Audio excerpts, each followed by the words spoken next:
Hey guys, tonight we're diving face first into a world greasier than your kitchen after a bacon fire, the medieval beauty routine. If you thought modern skincare was expensive, at least it doesn't turn your face orange, poison your blood, or attract livestock. So before you get comfortable, take a second to like this video and subscribe, but only if you actually enjoy what I do here. Leave a comment with your worst beauty fail, medieval or otherwise, and let me know what time it is for you. Now, dim those lights, turn on a fan for that soft white noise, and sink into your bed, knowing that your night cream probably won't kill you. But let's pause for a second. Have you ever wondered whether people in medieval times had skincare routines? Or was it just mud and hope? Did nobles actually bathe? Or did they just perfume over the top and pray no one noticed? How did anyone tweeze their eyebrows before tweezers? Was toothpaste just wishful thinking? And how do you get a medieval tan when sunscreen hasn't been invented and shade is for cowards? If you suddenly woke up in 1351, would you survive a medieval makeover? Or would you be burned at the stake for having suspiciously good hair? Congratulations! You've just woken up in the Middle Ages, in a world where beauty is pain, suffering, and, let's be honest, usually a rash waiting to happen. Good luck. You start your day in a straw-stuffed bed, surrounded by the gentle aroma of musty linen, goat, and something you hope is just your own feet. Before you even greet the sunrise, you're confronted with medieval breath so powerful it could wilt crops. There's no toothpaste, no toothbrush, just yesterday's onion stew and a hopeful swish of cold beer. Congratulations! You are now a walking biological weapon. You open your eyes and immediately regret it. The air is thick and vaguely tangy, like the world's saddest cheese market, and you realize that whatever is happening in your mouth has achieved independent consciousness. Did something crawl in there last night and die? Or is that just the flavor profile of medieval dentistry? Hard to say, but either way, you're already losing the battle. Brushing your teeth? Not a thing. Toothpaste hasn't been invented, and toothbrushes are still several centuries away, unless you count chewing on a stick and hoping for divine intervention. Some people, if they're feeling particularly fancy, might grab a twig from a hazel bush and gnaw on one end until it frays. Congratulations, you've made a chew stick. It's basically a toothbrush if you ignore everything that makes a toothbrush good. No mint, no fluoride, and absolutely no guarantee that you're not just packing more wood chips between your molars. If you're in a slightly more luxurious household, maybe there's some tooth powder lying around. A mixture of ground-up bones, oyster shells, or, for the truly sophisticated, burnt bread. You rub it on your teeth with your finger, spit, and call it innovation. Sometimes people throw in salt or sage for flavor. Mostly, you just end up with a mouthful of grit and the haunting realization that your smile now crunches. And don't even ask about flossing. The closest thing is fishing line, and that's reserved for, well, fishing. Medieval mouths are like time capsules. If you lost a pea in your molars last week, it'll probably still be there come Sunday. Dentists? Those are barbers with a side hustle. Their main tool is a pair of iron pliers and a prayer that you faint before they get the tooth out. So, what do you do about your breath? If you're rich, you chew on cloves, fennel, or maybe rinse with wine. If you're a monk, you might chew mint leaves to mask the fact that you've just fasted for a week and your body is 70% turnip stew. But for everyone else, the default mouthwash is don't breathe too closely. You learn to mumble into your sleeve, stand at a respectful distance, and always speak facing downwind. Kissing before breakfast is considered either a bold romantic gesture or a declaration of war.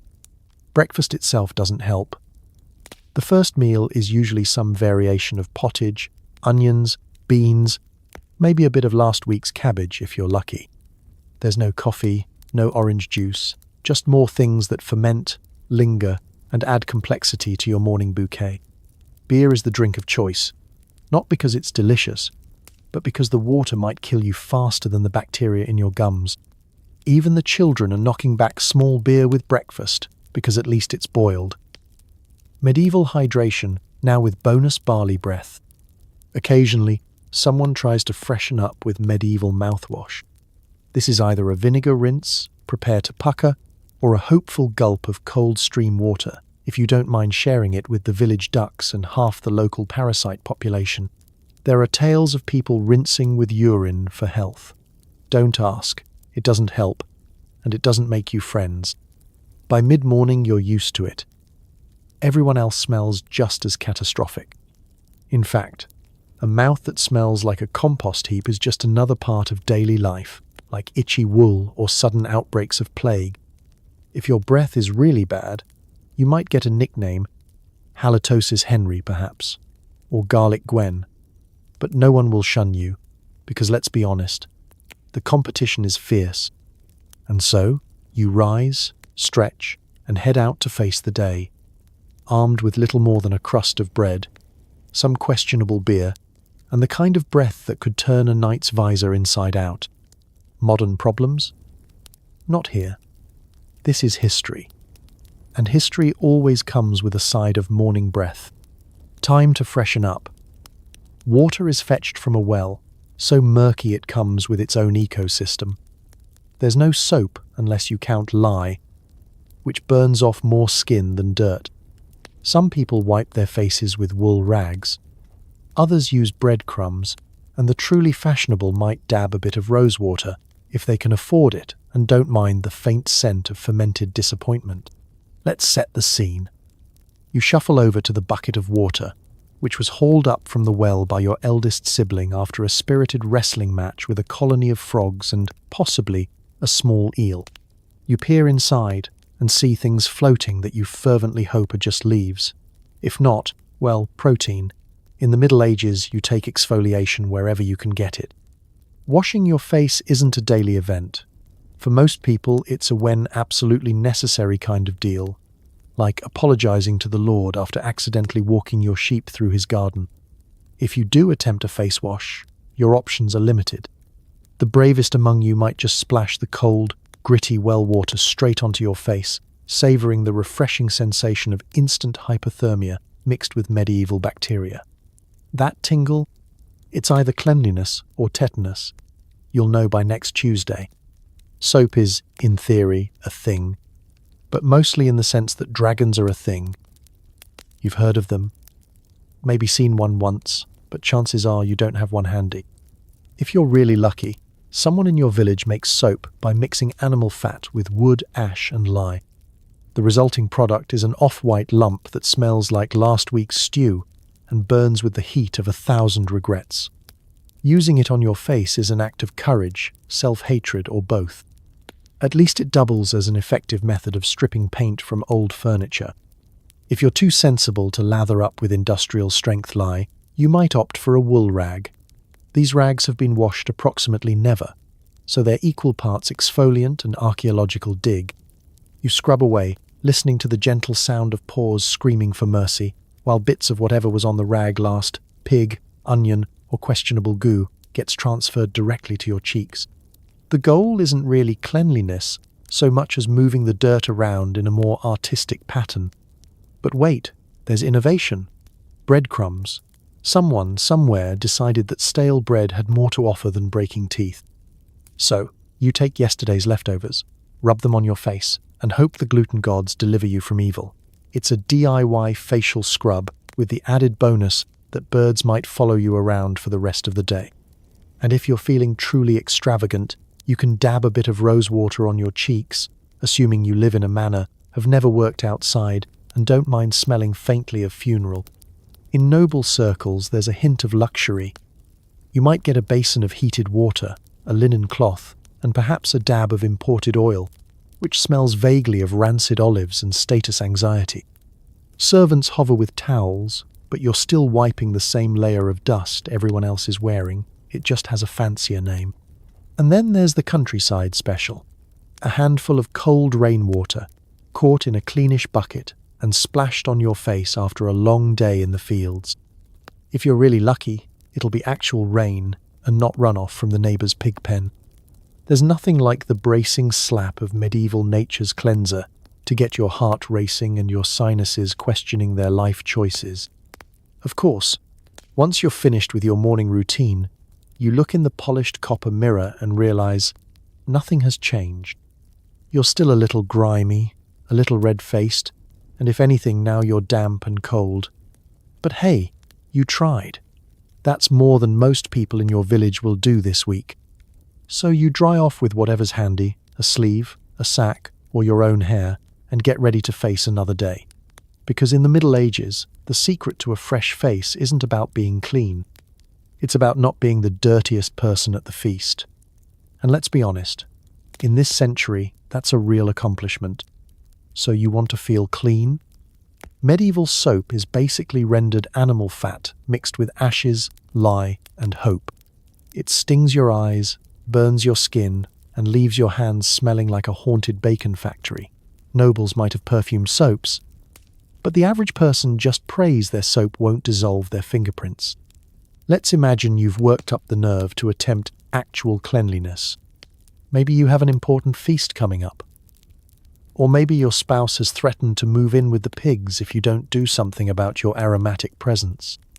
Either way, you head over to the communal soap block, a hunk of mottled, off-white misery that's been whittled down by generations of equally desperate hands. Making soap is its own adventure, and not for the faint of heart or nose.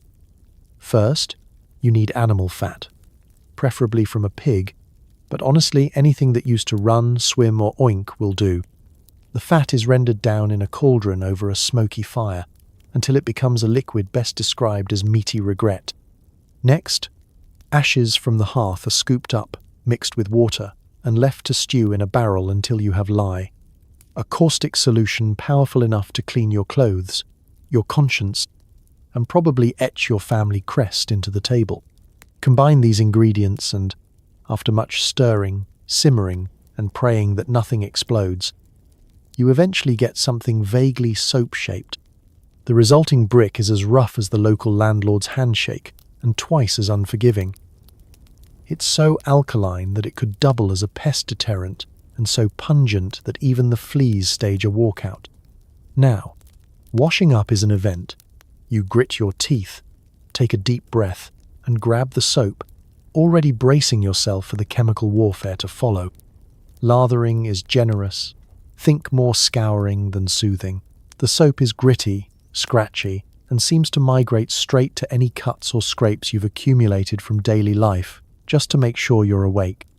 The scent is, charitably, rustic, a blend of barnyard, fireplace, and whatever dreams you once had of gentle lavender. Splash your face and hands with well water and brace for impact. If you're lucky, the soap only strips away a couple of layers of skin. If you're unlucky, you'll emerge looking like you spent the morning exfoliating with gravel. Your hands, now pink and trembling, smell like smoked bacon left out in the rain, possibly an improvement, depending on who you ask. For those lucky few with money or status, soap might be perfumed with rose oil, dried herbs, or even imported spices. It doesn't actually work better, but at least you smell slightly less like a burnt sausage. The rest of the population? They rely on the universal hope that after the third rinse, the stinging sensation is just your pores learning a lesson. Kids are especially wary of soap. You haven't really lived until you've seen a medieval child attempt to outrun bath time, convinced that the soap will steal their soul. Parents, ever practical, use soap as a threat, a bribe, and occasionally as a primitive punishment tool. Behave, or it's the lie for you. The phrase cleanliness is next to godliness doesn't land when getting clean feels suspiciously like divine retribution. Sometimes, the soap runs out or is deemed too dangerous for everyday use. In those cases, people turn to sand, gritty earth, or even moss to scrub away the worst of the dirt.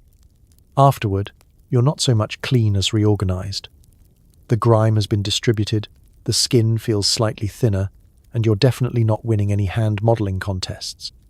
And yet, for all its horrors, medieval soap is prized. It's a mark of pride to have some stashed away, a sign that you care, at least a little, about surviving the local plague with dignity. The next time you lather up with your lavender-scented, pH-balanced modern cleanser, spare a grateful thought for your ancestors who walked so you could run, and possibly slipped and fell into a barrel of lye along the way. Long, luscious locks? Try long, lumpy, and full of wildlife. Medieval shampoo is a bucket of water, sometimes with herbs, sometimes just cold and judgmental. Oily hair was the norm, not a scandal. If you're rich, maybe you get a vinegar rinse. If you're poor, you just braid it and hope nobody notices the mysterious crawling sensation. Let's talk about your glorious medieval mane.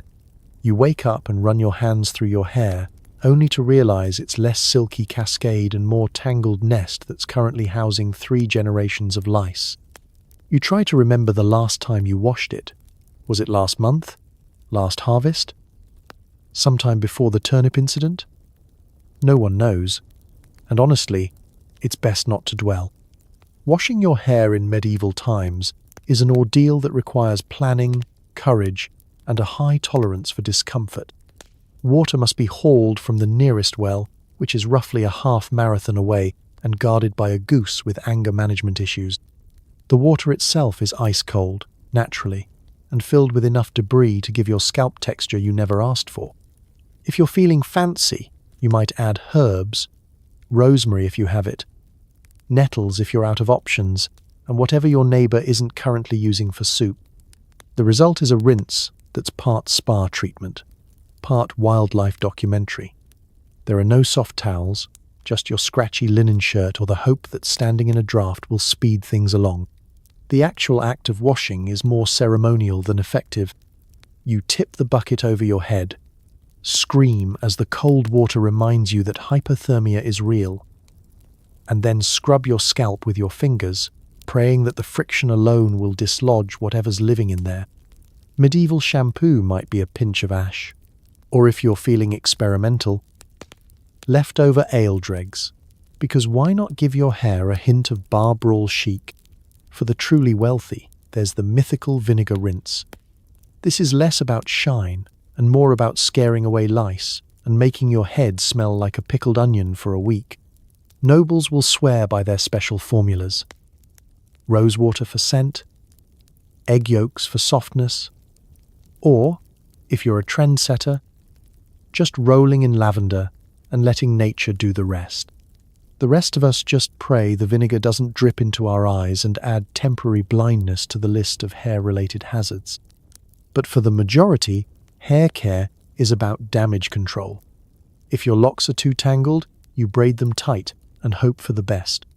Peasants developed the medieval updo, a complicated twist involving string, guesswork, and the occasional accidental dreadlock. If it looks passable from a distance, you're winning. If it keeps the lice from escaping during mass, even better. Speaking of lice, let's be honest, these little pests are part of your daily life.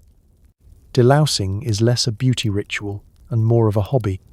Friends and family sit around the hearth, picking through each other's hair with bone combs and chatting about the weather, local gossip, or whose turn it is to empty the chamber pot. Finding a particularly large louse is cause for both horror and, in some circles, mild applause. And let's not forget the other uninvited guests. Fleas, the occasional tick, and that one time you found a beetle and just decided it was easier not to ask questions. Medieval hair is like a bus stop. Anything can show up, and no one is really surprised anymore. As for haircuts, scissors are a luxury, and most trims are done with a knife, a sickle, or by simply setting your fringe on fire and hoping for symmetry. Bangs are less a style choice and more a battlefield injury. Occasionally, monks and penitents go for the shaved look, tonsure chic, if you're feeling spiritual or just want to skip the lice drama for a season. So you embrace the grease. Oily hair isn't a failure. It's insulation, protection, and possibly the only thing standing between your scalp and the cruel winter wind. You braid, you bind, you endure, because in the Middle Ages, shiny hair means one thing. You've probably survived another week without contracting something new, and in a world where your next hairstyle could be dictated by plague, famine, or goat, That's as good as it gets. Every beauty routine begins with a comb, specifically a tiny-toothed lice comb. Lice are your constant companions, and delousing is basically a family bonding activity. Medieval people develop a zen-like acceptance of their tiny roommates, occasionally picking them off mid-conversation and flicking them into the fire with impressive nonchalance. You might start your day with hope, but hope does not kill lice. Instead, you settle into your morning ritual. Sit by the hearth, tilt your head, and surrender to someone else's meticulous fingers. Forget about embarrassment. Everyone's in the same itchy boat. And besides, privacy is for people with enough money to have their own bedroom and an actual door. Here, in the one-room cottage, delousing is done in public and preferably before breakfast. Nothing gets the appetite going quite like watching your aunt squish a particularly plump specimen between her thumbnails. The medieval knit comb is a marvel of low technology, carved from bone, wood, or, if you're really lucky, imported ivory, which just means you're a noble with fancy lice. Its teeth are close together, perfect for dragging through tangles and snagging anything living in there. Children line up, parents sigh, and the process begins. Scraping, searching, and, more often than not, complaining. It's part grooming, part social hour, part existential crisis. If you thought lice were bad, just wait for the fleas. Fleas don't have the decency to stay put. They bite everywhere: scalp, ankles, armpits, places you didn't know had names. They leap with the energy of a caffeinated squirrel and hide in bedding, clothing, and that one mysterious patch of straw that smells faintly of disappointment. The best you can do is try to outsmart them, which usually means changing where you sleep or adding extra rushes to the floor and hoping for a miracle. Ticks make a surprise appearance too, especially if you've spent any time in the fields or near livestock. Their presence is less frequent but infinitely more horrifying. Removal is performed with whatever sharp object is nearest, from a sewing needle to the business end of a dining knife. The goal is to get the tick out without taking half your scalp with it, a task that rarely succeeds and often leads to dramatic storytelling later. See this scar? That was the summer of the great cow tick. It's not just your head. Body lice, the unglamorous cousin of head lice, set up camp in your clothes, laying eggs and hatching armies. The result? An ever-present itch and a new appreciation for the phrase crawling out of your skin. Changing your tunic helps, but doing laundry in winter is an act of medieval optimism who has time to freeze their hands off for a few less bug bites. Through all of this, medieval people adapt. Delousing is communal, like a picnic but itchier. Families gather around the fire, picking through each other's hair with the same concentration, usually reserved for prayer or hiding from tax collectors.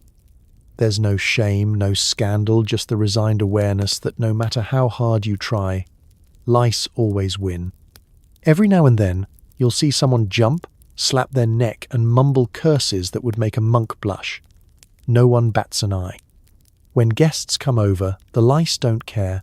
They love visitors. You might spend a few minutes in polite conversation and a few more helping your neighbour fish out a particularly athletic flea. It's almost affectionate. Thank you for the soup, and, oh, hold still, you've got a little something right there. If you want to show someone you care, pick their lice. It's medieval love language. Of course, there are remedies. Smearing your scalp with strong-smelling herbs, rosemary, mint, or even onion sometimes helps. Occasionally, people try oil or lard, hoping to suffocate the lice. Results are mixed, but you'll smell memorable either way. There are even tales of people shaving their heads, especially during plague years. But this is extreme and usually reserved for monks, penitents, or those who have truly lost the will to itch. And yet, through all this, medieval folks are resilient. Lice, fleas, ticks, these are not enemies but familiar irritants, like cold floors and distant lords. If you can't beat them, you coexist, flicking them into the fire and moving on. It's not glamorous, but it's life. And in the great sweep of medieval history, Sometimes the real triumph is just not being the itchiest person in church. Want to look noble? Paint your face with white lead paste, chalk, or even vinegar and raw egg.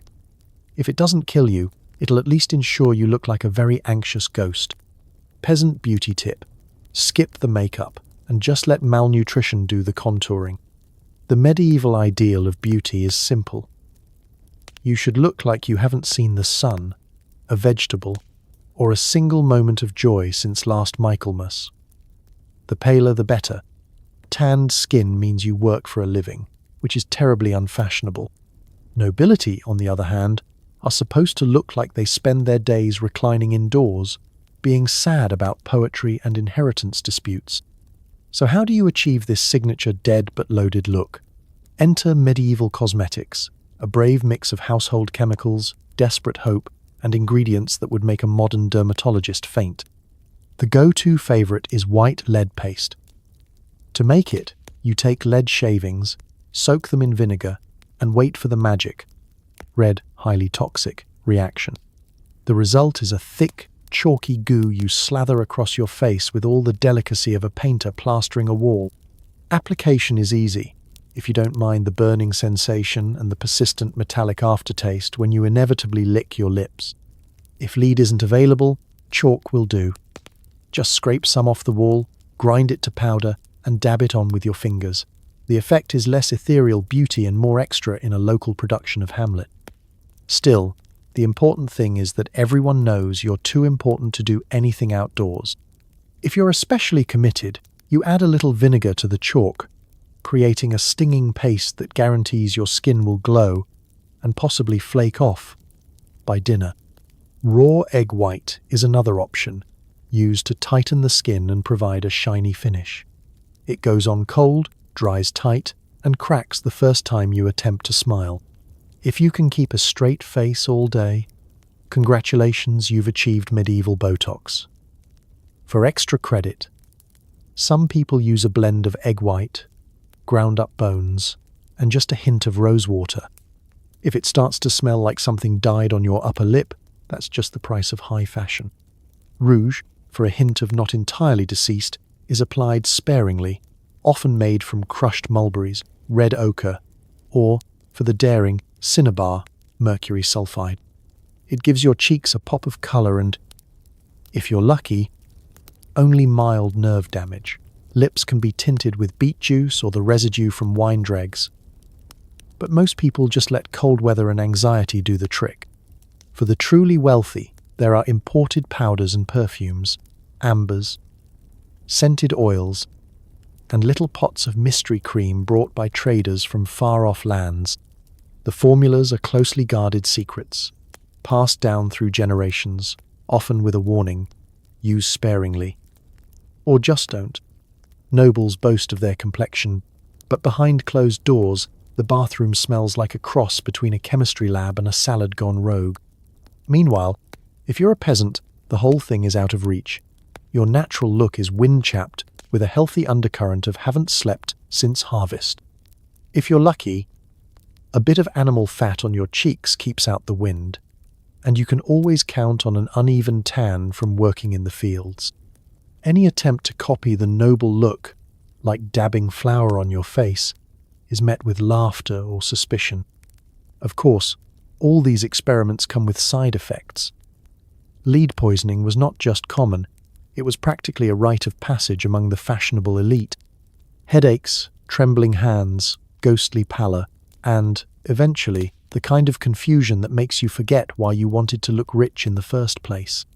But hey, as long as you look good on the outside, right? So you venture out, face powdered, lips beet-stained, and try to avoid rain, strong emotions, and any candlelight that might highlight the cracks. In a world where mirrors are rare and flattery is currency, the deathly glow will have to do. After all, beauty is pain, and in the Middle Ages it's also occasionally fatal. But you look fabulous, at least by candlelight, through a thick veil and at a safe distance.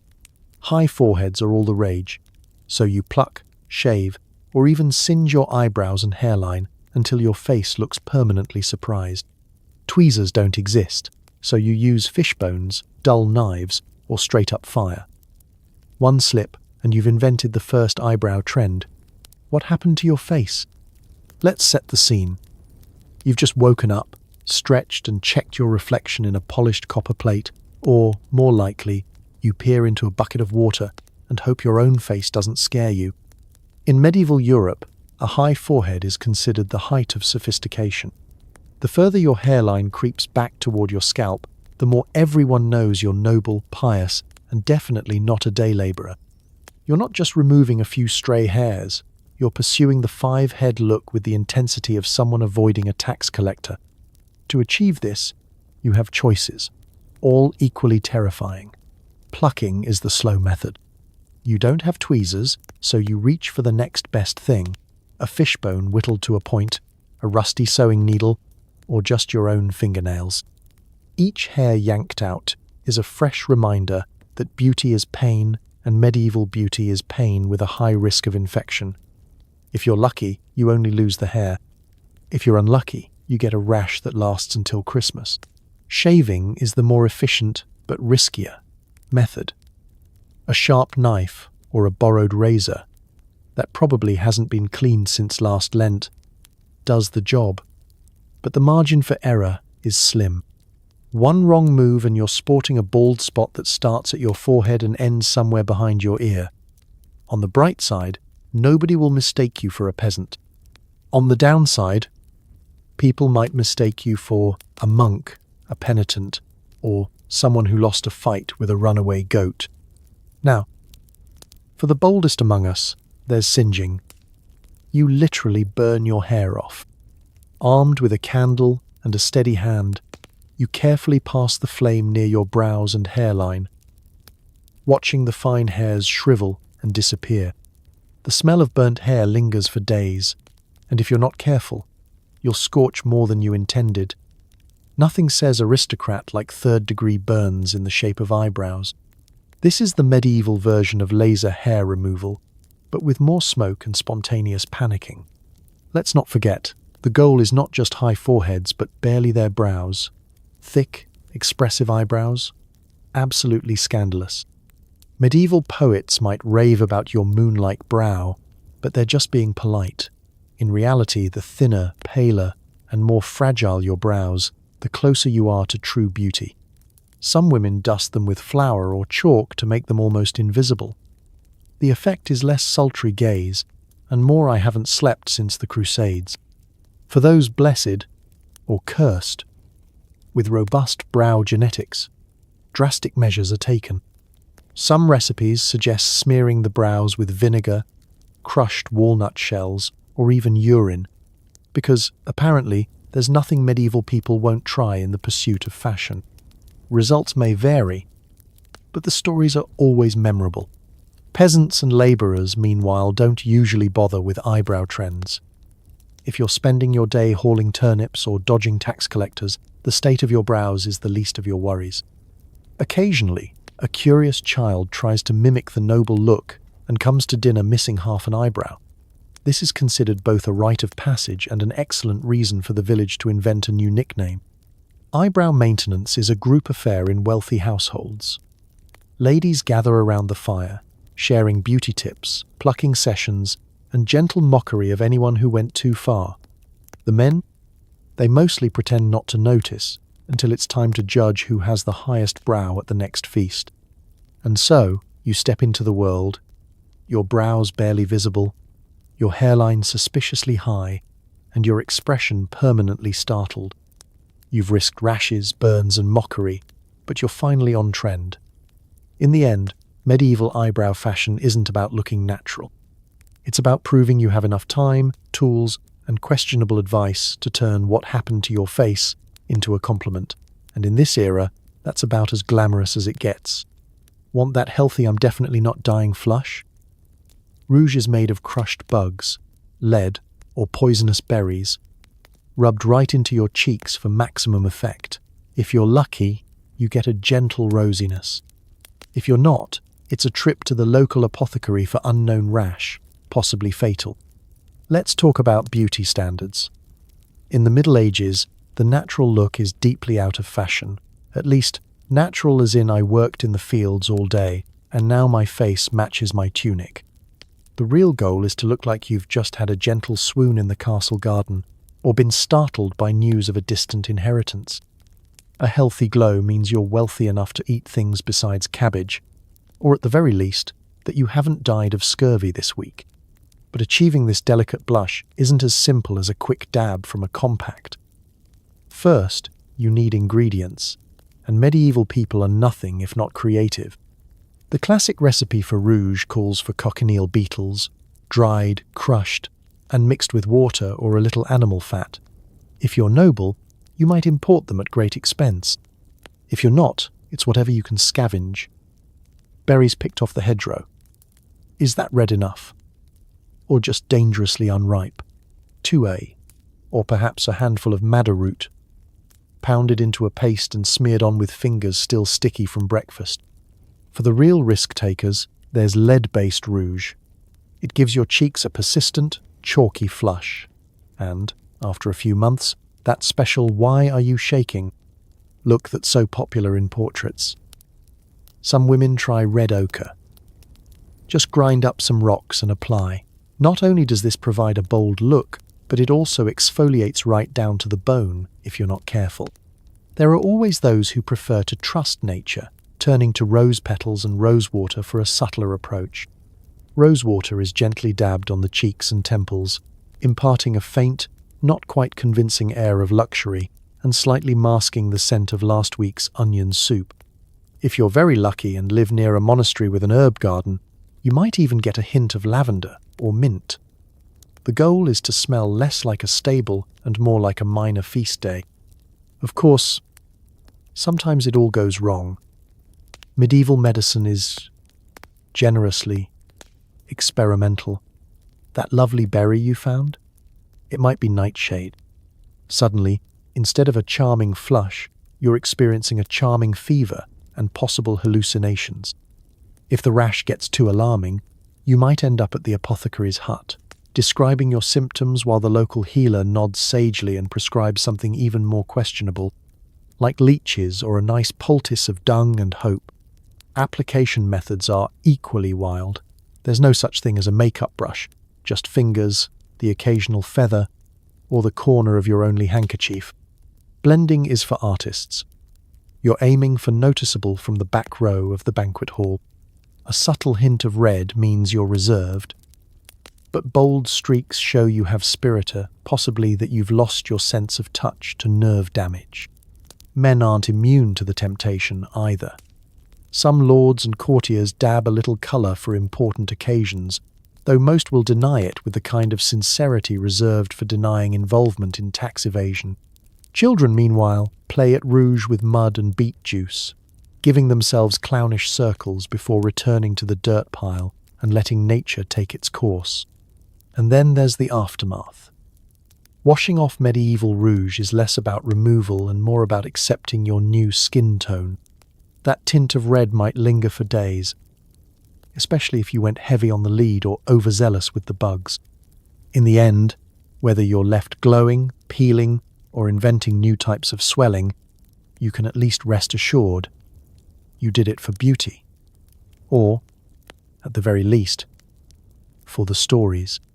So next time you reach for your blush, give a little nod to your ancestors who risked life, limb, and common sense for the perfect rosy cheek. In the Middle Ages, beauty as pain isn't just a saying, it's practically a survival strategy. Your skin feels dull? Time to scrub it with a paste made from vinegar, honey, and occasionally just a sprinkle of mercury for that extra radiance. If you develop boils, that's just part of the process. Beauty is pain, and sometimes neurological damage. Let's set the scene. You've woken up looking less dewy glow and more week-old bread roll. Medieval beauty culture is obsessed with smooth, pale, luminous skin, so you reach for the family's most trusted cosmetic recipe, a mysterious blend of pantry items, questionable apothecary finds, and anything that isn't already covered in mice. Your choices are limited, but that's never stopped a medieval skincare enthusiast. Step 1. vinegar. It's everywhere. It's cheap, and it's believed to cut through dullness. Splash it on your face and you'll feel an instant tingle, which is either the toxins leaving your skin or your body's way of saying, please stop. If the burning doesn't subside, don't worry. That just means it's working. Medieval people are big believers in, if it hurts, it's probably good for you. Next, honey, nature's moisturizer, antimicrobial and, if you're unlucky, antitractant. You slather it on, hoping for softness and maybe a gentle aroma to mask the fact you haven't washed your sheets since St. Swithin's Day. Honey leaves your face sticky, shiny, and irresistibly tempting to bees. If you're outdoors, you run the risk of having your skincare routine mistaken for a buffet by the local wildlife. Now, for that radiance, enter mercury. Yes, the shiny metal from thermometers. If thermometers had been invented, medieval apothecaries sell it as quicksilver, and a dab in your beauty blend is supposed to fade blemishes, reduce wrinkles, and grant an ethereal glow. Unfortunately, it's also extremely toxic. But this is a world where the only real risk warning comes from the town gossip, so you slap it on and hope for the best. Maybe you'll wake up beautiful. Maybe you'll just wake up confused and extra shiny. Other brightening options are available if mercury is out of stock. Egg whites, mashed up snails, and crushed pearls are all fair game. Some swear by a rub-down with rough bread, others by a facial steam from a pot of sage and rosemary. The more experimental might try a bit of urine, believed to refresh the skin and keep the spirits at bay. If you're starting to see a pattern, it's this. If it exists, someone in medieval Europe has smeared it on their face in the name of beauty. Of course, after a few days of this regime, your skin will feel different. Maybe a bit raw, maybe a bit tingly. Maybe you're now the proud owner of a fresh crop of boils. Congratulations, you're following in the footsteps of every noblewoman who ever tried to one-up her neighbour at the midsummer feast. Redness? That's just natural blush. Peeling? A sign of renewal. Sudden, unexplained twitching? You're not alone.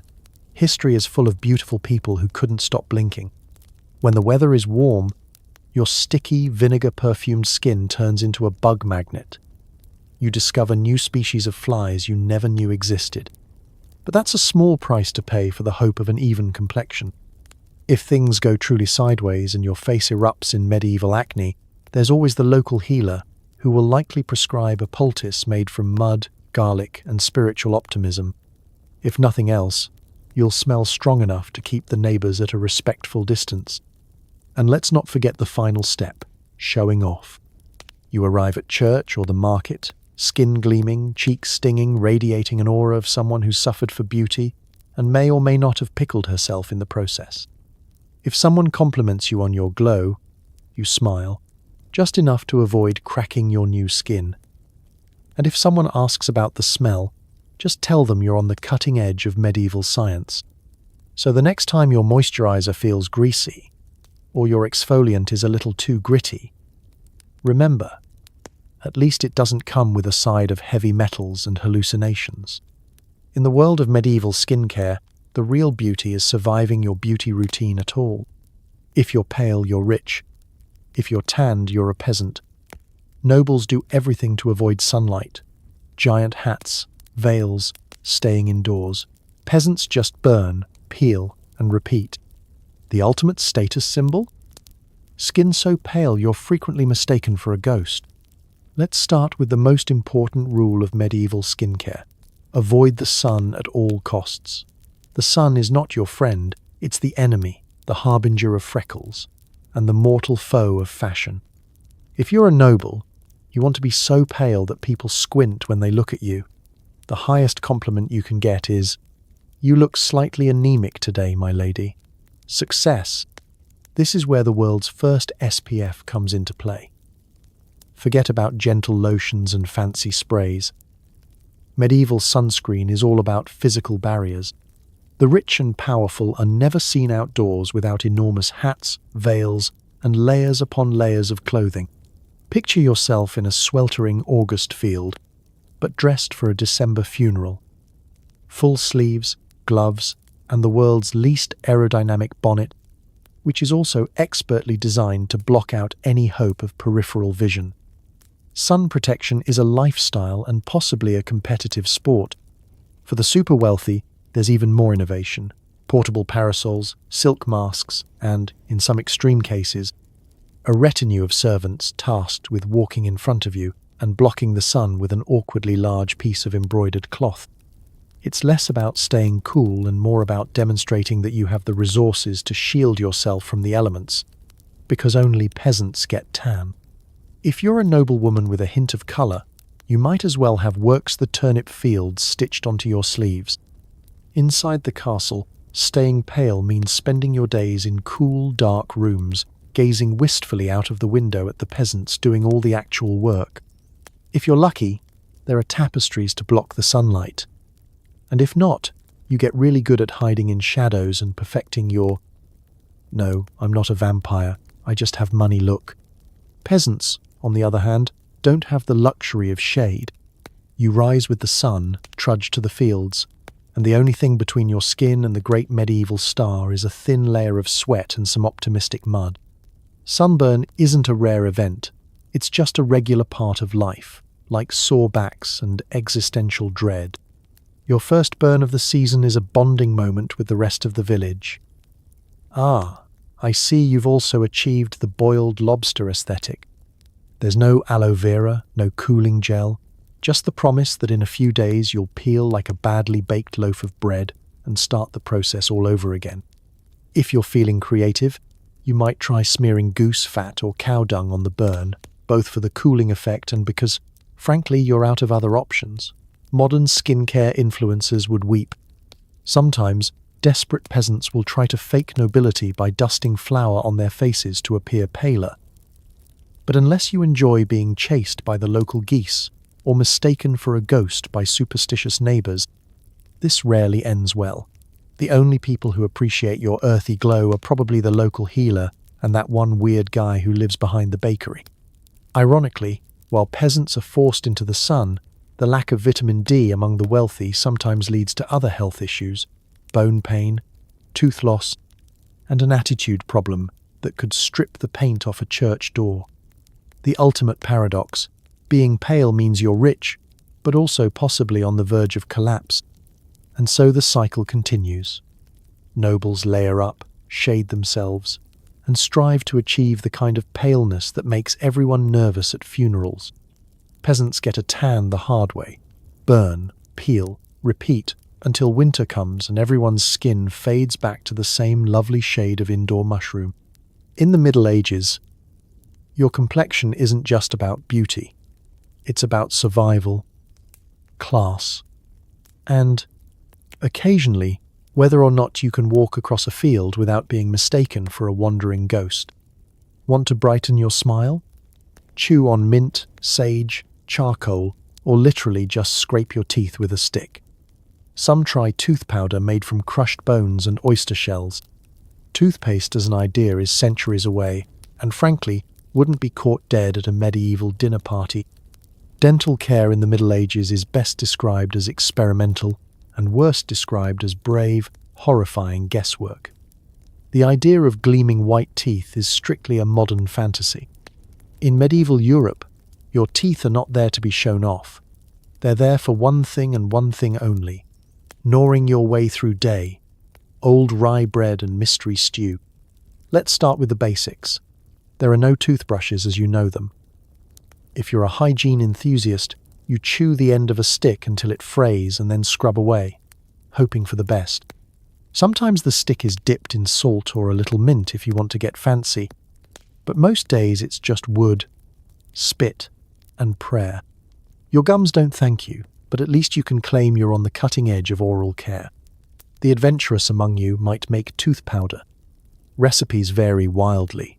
Some are a mix of ground bones, oyster shells, crushed hooves, charcoal, ashes, and sometimes even a pinch of salt or aromatic herbs. If you can afford a mortar and pestle, you're in business. If not, you bash ingredients together with a rock and a hopeful attitude. Then you rub this gritty mixture onto your teeth with your finger, and voila, you've exfoliated your mouth down to the root. If the goal is removing stains and enamel at the same time, you're doing great. For those wanting a breath of fresh air, chewing aromatic herbs like parsley, fennel, or sage is common. This doesn't actually clean anything, but it does mask the scent of last night's garlic stew. Mouthwash, if you can call it that, is sometimes a strong swig of vinegar, wine, or even urine. Yes, really. If you're using urine, congratulations. You have graduated to the what do I have to lose phase of medieval dental experimentation. And let's not forget the ever-popular scrape and hope method, where a sharp stick, a broken quill, or, if you're a noble, an actual silver toothpick is used to gouge out whatever's lodged between your teeth. It's satisfying in the same way removing a splinter is. Painful, a little bit bloody, and immediately followed by a lecture from the local priest about vanity. What about the consequences? Tooth decay is a universal problem, and by your 20s, chances are you're already missing a few molars. Cavities, abscesses, and gum disease are all part of the package. The only cure for a bad tooth is to yank it out, preferably by a barber surgeon. Yes, the same guy who cuts your hair will also happily pull your tooth using pliers, a firm grip, and zero anesthesia. Anesthetic is just a dream, and if you're lucky, you might get a sip of ale or a chunk of wood to bite down on. Scream as much as you want. The walls are thick. After an extraction, there's no painkiller or ice pack, just a hole where your tooth used to be, and the grim satisfaction of knowing the tooth won't bother you anymore, mainly because it's been thrown to the chickens. Infections are common, and sometimes a bad tooth can kill you. If you develop a fever after a toothache, everyone starts praying. And let's not pretend anyone is immune. Nobles, with their sugary imported treats and sweet wine, often have even worse teeth than peasants. Blackened, crumbling smiles are hidden behind silk handkerchiefs and nervous laughter. So next time you brush and floss, remember your ancestors. Scraping, chewing, swishing, and sometimes just accepting their fate, all in pursuit of a smile that says, I'm only mostly in pain. Medieval dental care, not for the faint of heart, but excellent for those who enjoy soup. Everyone has bad breath, so the solution is simple. Chew herbs, rinse with vinegar, or avoid breathing near anyone you want to impress. Mouthwash is just wine if you're rich, or rainwater if you're not. No one expects freshness. In fact, garlic breath is considered a sign you have food at all. Let's get one thing clear. In the Middle Ages, breath mints are about as real as unicorns, and nobody's ever heard of minty fresh confidence. If you want to cover up what's happening in your mouth, you have to get creative, desperate, or both. Most people settle for option 3. Acceptance. Your daily menu isn't helping. Every meal is heavy on onions, leeks, and garlic, nature's original social distancing tools. You wake up tasting yesterday's dinner, and by lunch, you're pretty sure your tongue could peel paint off the church doors. If you're lucky enough to afford herbs, you chew a handful of parsley, fennel seeds, or sage. The effect is temporary and mostly cosmetic, but it does provide a faint green tint that lets everyone know you tried. Rinsing with vinegar is another popular option, though popular is doing a lot of heavy lifting. The experience is bracing, as vinegar scours your palate and threatens to dissolve whatever hope remains between your teeth. It leaves a sharp aftertaste and an even sharper sting. But hey, at least you can say your mouth has been pickled. If you have money, your mouthwash options open up a bit. The wealthy might swirl a mouthful of red wine, fortified with herbs or spices. Does it kill germs? Probably not. Does it taste better than rainwater? Usually. Does it cover up the smell of tooth rot and onion stew? Not even close. Still, it gives you something to swish dramatically during awkward dinner conversations.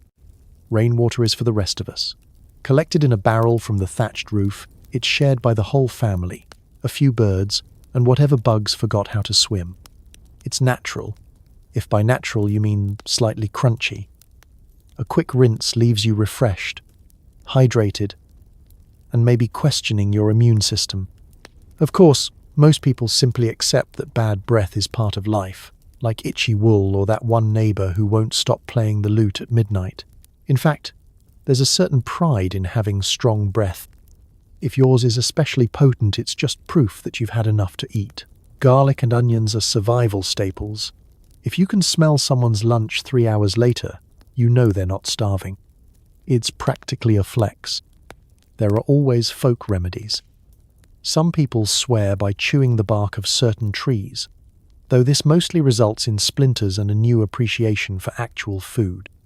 Others try a rinse of honey and vinegar, or if things get really dire, a mash of mint leaves and salt, ground together with a pestle and a prayer.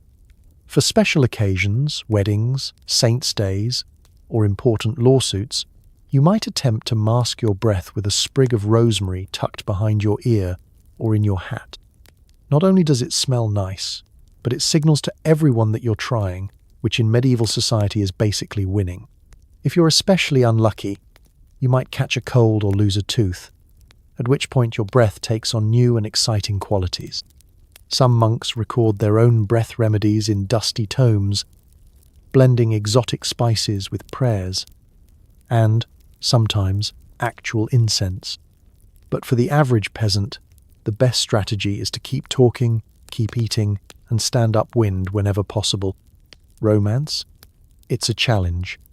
Whispering sweet nothings requires careful aim and a partner with a forgiving constitution. Courtship dances are performed at arm's length, and nobody expects a kiss until after sundown, when everyone's breath is equally formidable. So, you make peace with your mouth. You chew your herbs, rinse when you remember, and thank the saints for strong flavors. In the Middle Ages, bad breath is just another part of being alive, and if people can smell you coming, at least you're still here. Body odor is not a problem, it's an identity. The bold might rub armpits with rosemary, lemon peels, or even scented wax. Most just accept their natural aroma. And if things get desperate, hang a sachet of herbs around their neck. A medieval air freshener with a 30-second lifespan. Let's be honest, in the Middle Ages, smelling fresh is as rare as a full set of teeth. People don't expect you to waft a breeze of lavender and gentle rain. If you do, they'll just assume you fell into the abbot's garden and are trying to cover something up. The prevailing philosophy is smell like yourself, and no one can accuse you of being someone else. Armpits, feet, and every fold of your woolen tunic become a living, breathing record of your daily struggles. Let's talk. Options. If you're truly ambitious, you might scour the kitchen for anything aromatic. Rosemary, when available, is a favorite. It's stuffed in sleeves, shoes, or pounded into a paste and rubbed under your arms until you resemble a walking roast chicken. Lemon peels, for the upper crust, are rare and precious. When you do get one, it's a badge of honor and a weapon against suspicious sniffers at court. Scented wax is another trick.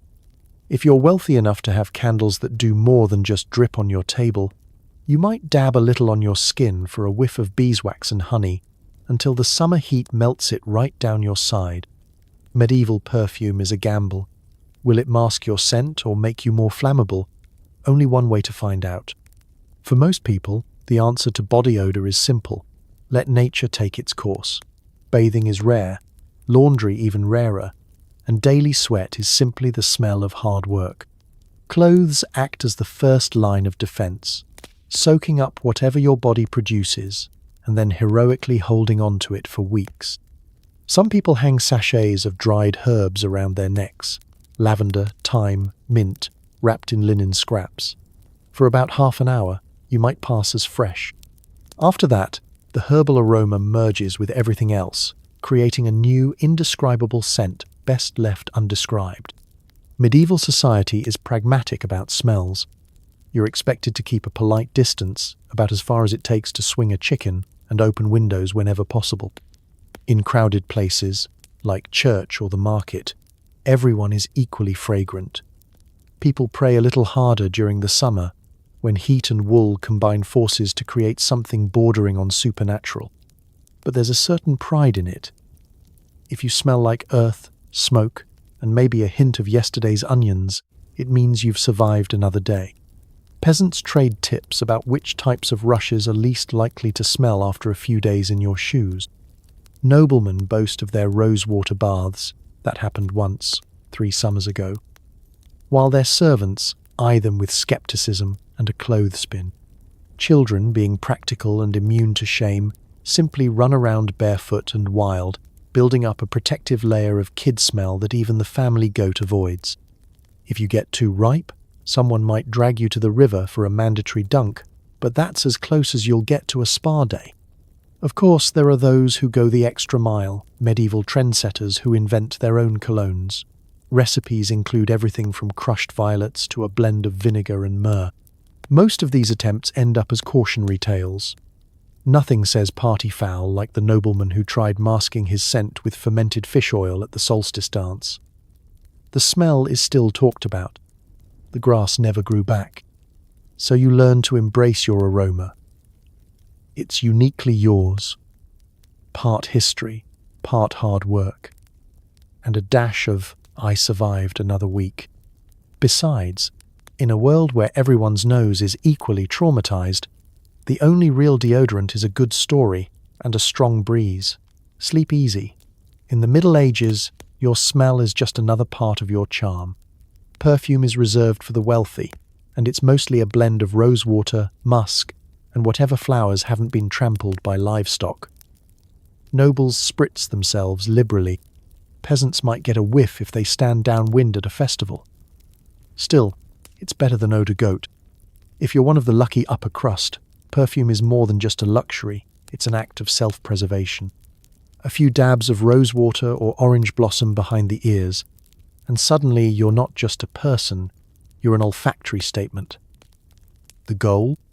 To prove you own enough land that you don't have to share your scent with anyone else. The process of making perfume is almost alchemical. Gather your petals, spices, or herbs, bonus points if they're from your own garden and not the neighbor's. Soak them in oil or spirits, and wait weeks, sometimes months, for the essence to emerge. It's basically a medieval version of essential oils, minus the influencer discount codes.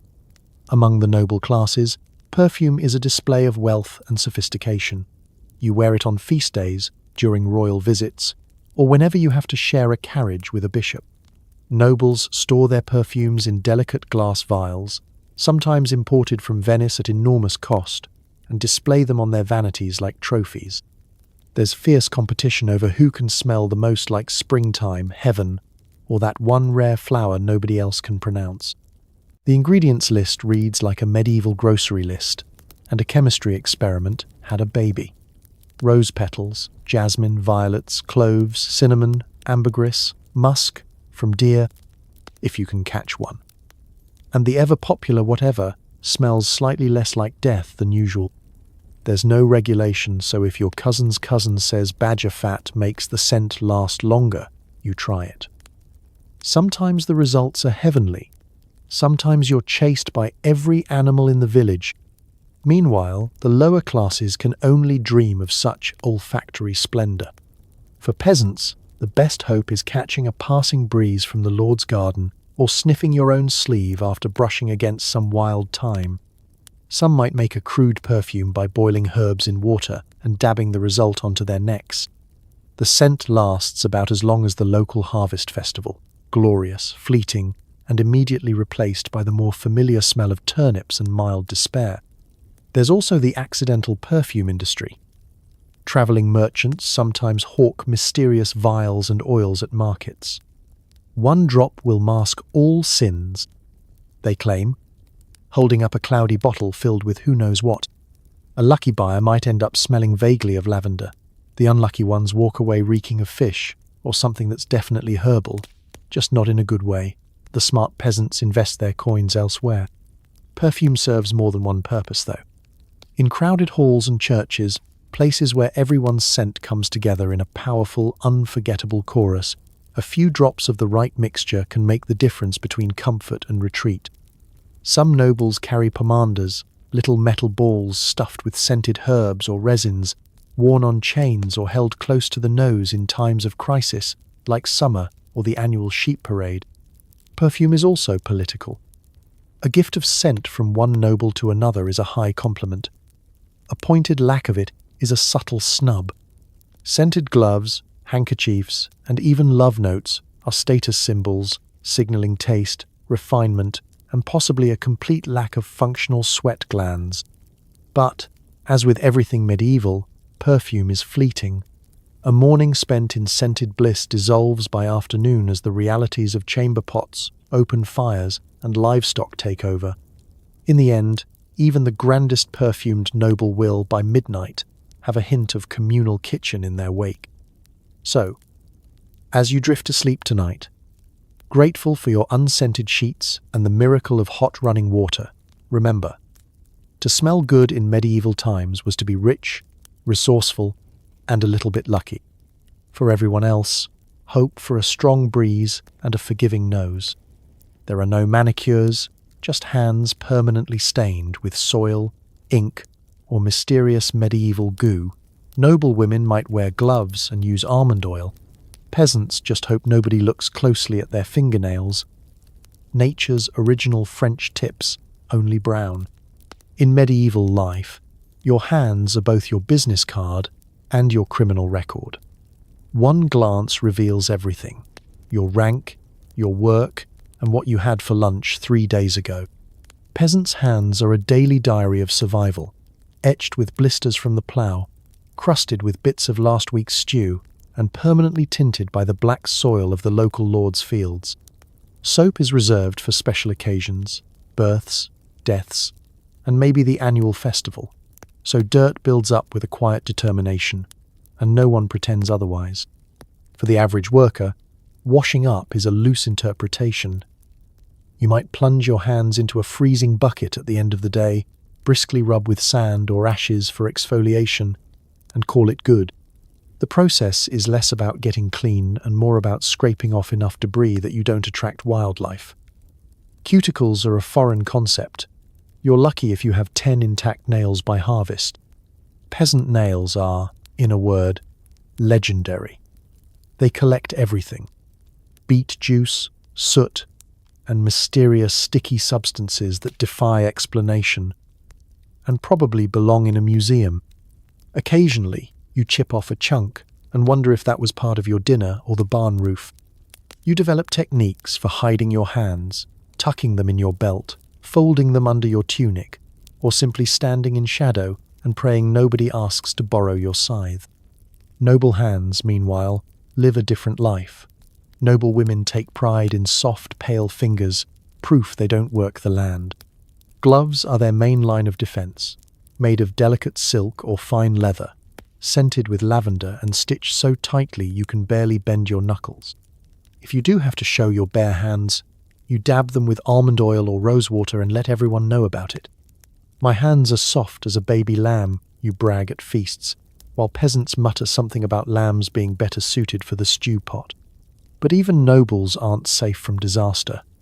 Ink-stained fingers mark the literate, and one leaky quill can leave you with medieval tie-dye for weeks.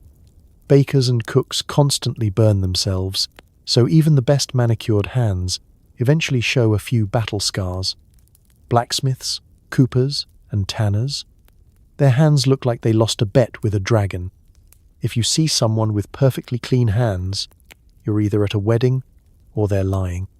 For the rare few who attempt to maintain their nails, the tools are improvised. Scissors are precious, so most people bite their nails, trim them with a knife, or, if desperate, snap them off with their teeth and hope nobody's watching. Filing is a luxury reserved for those with time, money, and a general lack of livestock to chase. Some women might tint their nails with berry juice for a special occasion, but the effect is fleeting, scrubbed away the next time you peel turnips. Medieval medicine has its own opinions about hands. Cracked skin, rub on goose fat, or, if you're fancy, almond oil. Infections are common, and splinters are practically a rite of passage. If things get truly dire, you visit the barber surgeon, who will suggest everything from lancing a boil to simply praying harder. Gloves can only hide so much. Children, meanwhile, run wild with hands that resemble small gardening tools. No amount of soap, on the rare occasion it appears, can conquer the filth that clings to a medieval child's fingers. You can spot the village troublemaker by the unique blend of mud, berry stains, and ink they leave behind on everything they touch. So you accept your hands for what they are, the living proof of your day's work, your social class, and your questionable hygiene. In a world where beauty is fleeting and dirt is forever, you just scrub or surrender. Either way, you've earned those medieval French tips. Bathing is rare, suspicious, and widely discouraged by the church.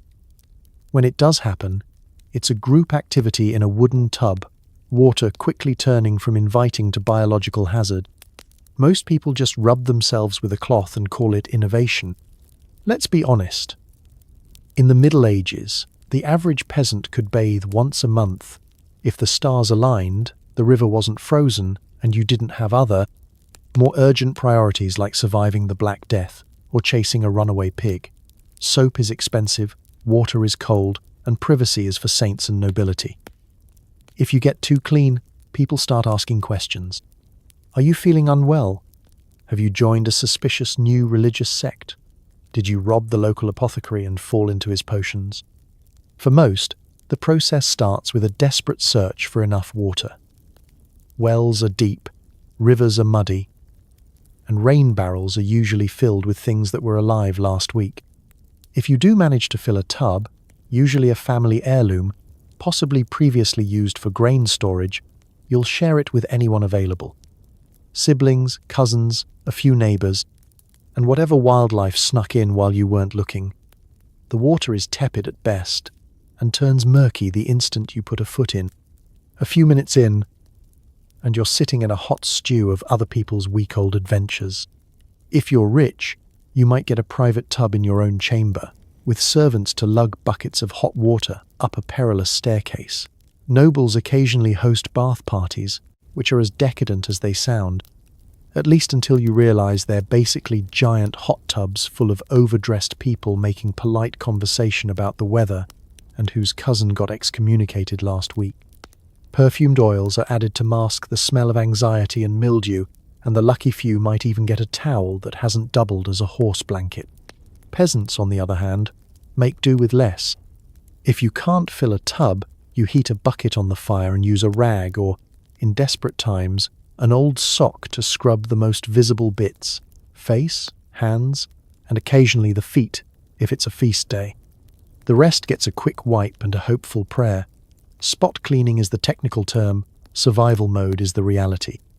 If the river's nearby and not too fast moving, you might risk a dunk, hoping you don't catch a chill or get spotted by the neighbour's goat.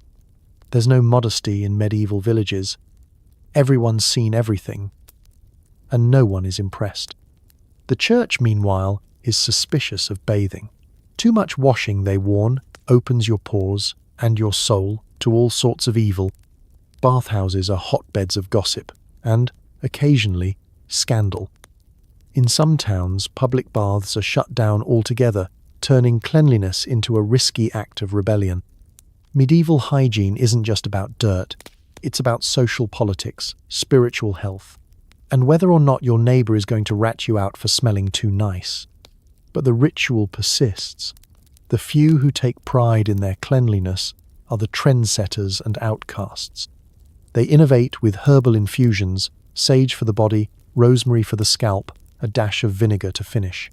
Children get a scrubbing if they've been particularly muddy, which is every day ending in Y. Afterward, you dry off by the fire, wrap yourself in the one clean tunic you own, and brace yourself for the oncoming month of accumulated grime. In a world without deodorant, scented candles, or a reliable plumbing system, bathing is less about getting clean and more about declaring temporary victory over dirt. The next morning, you're back to square one, itchy, musty, and already planning next month's aquatic adventure. And so, you soldier on, comforted by the knowledge that in medieval Europe, cleanliness isn't next to godliness. It's next to impossible. Smooth legs? Forget it. The brave attempt, sugaring molten honey and linen strips, plucking or even singeing. Most give up after one try. Armpit hair is for insulation, and leg hair is just something to braid on cold nights. Let's take a closer look at the medieval beauty standards when it comes to body hair. Nobody expects you to be smooth. In fact, if your legs are hairless, people might just assume you've contracted something or lost a bet. But every now and then, someone gets the notion that the true mark of nobility, or at least boredom, is to remove a little fuzz. It never ends well. First, there's the ancient art of plucking. Without tweezers, you're improvising. A pair of sharpened sticks, a fishbone, or, if you're lucky, your own fingernails. Each hair comes out with a tiny burst of pain, and the sense that you're probably going to regret this tomorrow. Eyebrows? Maybe. Chin? Brave? Legs? Only if you have hours to spare and an unhealthy relationship with suffering. Then there's threading, a technique borrowed from the mysterious East, if you happen to live near a port town or know someone whose cousin travelled beyond the village. You take a length of rough linen thread, twist it around a cluster of hairs, and yank. Results are impressive, but so are the tears. For a few glorious hours, you have a bald patch and a sense of accomplishment, until you realize the redness has set in and everyone's asking if you tangled with a patch of poison ivy. Now, let's talk sugaring. The medieval version of waxing, if waxing were invented by someone who really didn't like you. You heat honey or resin over the fire until it's bubbling dangerously, spread it over the area in question, and slap on a strip of linen. Once it cools, you grit your teeth and yank. The pain is legendary. The result is patchy at best, and you will find yourself sticky for days. If you're lucky, you remove some hair. If not, you just created a bee-attracting hazard for your next festival dance. If you're really bold or desperate for attention, there's always singeing. This means taking a candle or hot iron and carefully burning away the fuzz, all while hoping you don't start a fire, lose an eyebrow, or set your dress ablaze. Some do it just for the dramatic effect. Nothing says high maintenance like the lingering smell of scorched hair at the banquet. Of course, the real risk is that you'll overdo it and end up with bare patches, singed linens, and some explaining to do. For most medieval people, though, hair removal isn't even on the to-do list. Armpit hair is viewed as a useful insulator, especially in drafty stone houses. Leg hair? You can braid it for fun, compare growth rates with your siblings, or just let it be a badge of resilience. The idea of a smooth, hairless body is as far-fetched as having a personal bath attendant or a lifetime supply of clean socks. Occasionally, a noblewoman will take things to the extreme, usually for a special occasion or to impress an important guest. She might commission a special herbal paste, rumoured to melt away hair and sometimes skin. The results are unpredictable. You either emerge with baby-soft legs or new material for the local bard's next comedic tale. And let's not forget, all of these attempts at hair removal happen without painkillers, soothing balms, or the comforting knowledge that anyone else will notice. Medieval fashion covers almost everything anyway. The only people who truly care about body hair are the few bold souls brave enough to try and those who get to laugh about it later around the fire. In the end, the most popular medieval method is simple. Embrace your body hair. It's practical, warm, and, most importantly, unlikely to result in third-degree burns. Besides, in a world without mirrors, out of sight is out of mind. If only all beauty standards were this forgiving. Beauty spots are sometimes fashionable, sometimes seen as witchcraft. Remedies range from mud poultices to cures involving garlic, vinegar, or hopeful prayers. If it doesn't fall off by harvest time, it's probably permanent. Let's start with the basics. Nobody in the Middle Ages can agree whether a mole is a mark of beauty, the devil, or just your body's way of reminding you that sunscreen hasn't been invented yet. Some noble women spend hours in front of a candlelit mirror, trying to accentuate a perfectly placed beauty spot with a dab of soot or flour. all in pursuit of that mysteriously alluring look. In another village, the same spot could get you accused of consorting with demons or, at the very least, the local tax collector. Superstition is everywhere. There's a handy guide to facial moles in every tavern. Right cheek means luck, left cheek means misfortune, nose means you're nosy, chin means you'll live forever, or just have a cold draft at dinner. A wart on your hand is a sign you've touched a toad, while one on your foot suggests you've been walking in circles since Lent. If a mole appears suddenly, your grandmother will chase you around with a sprig of rosemary, just to be sure you're not changing shape at night. The remedies for blemishes are as creative as they are ineffective. The village healer is always ready with a mud poultice, applied liberally to whatever needs fixing. The recipe calls for riverbank clay, a dash of moss, and sometimes a secret ingredient only revealed after you've paid. You smear it on, wait for a full moon, and hope the mud draws out whatever is living beneath the surface. At best, you'll be slightly cleaner. At worst, you'll invent the world's first facial mask that also repels friends. Garlic is another medieval cure-all. Slice it thin, place it over the offending wart or mole, and bind it tightly with linen. The stench alone is usually enough to make you forget about your skin concerns entirely. If garlic doesn't work, vinegar is next. Dabbed on with a rag, it's believed to burn away evil. This works best if you're aiming for red, raw, and mildly flammable. For the more devout, prayer is a legitimate strategy. There are saints for everything, and St. Anthony's intercession is sought for stubborn spots. Please, St. Anthony, make this wart disappear, or at least move it to somewhere less embarrassing. Pilgrimages to holy wells and shrines are popular, with the hope that a splash of sacred water will do what all the garlic and vinegar could not. Occasionally, a noble will commission an expensive ointment from a distant apothecary, something containing ground pearls, unicorn horn, actually ground up animal bone or amber. The result is usually a slightly perfumed, very sticky mess that stains your pillow and frightens the family dog. If a spot or wart absolutely refuses to budge, people learn to live with it. Nobles declare them beauty marks and invent stories about how they received them. Oh, this spot, a gift from the fairies. Peasants hide theirs under hats or simply ignore them, knowing that a good crop and healthy livestock are worth far more than an unblemished complexion.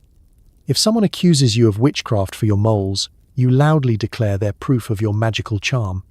If that doesn't work, you offer garlic bread and hope everyone gets distracted. Of course, there's always the chance your spot becomes a local legend, Old Edith and her lucky mole, or Tom with the wart that predicted rain.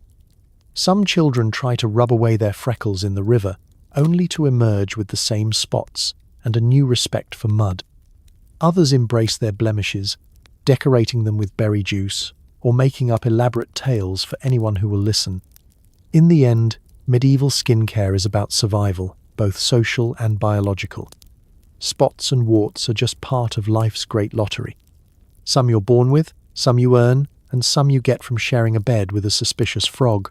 Whatever their origin, you wear them with as much pride or indifference as you can muster. After all, in a world full of strange remedies, a little mystery on your skin is just one more story to tell.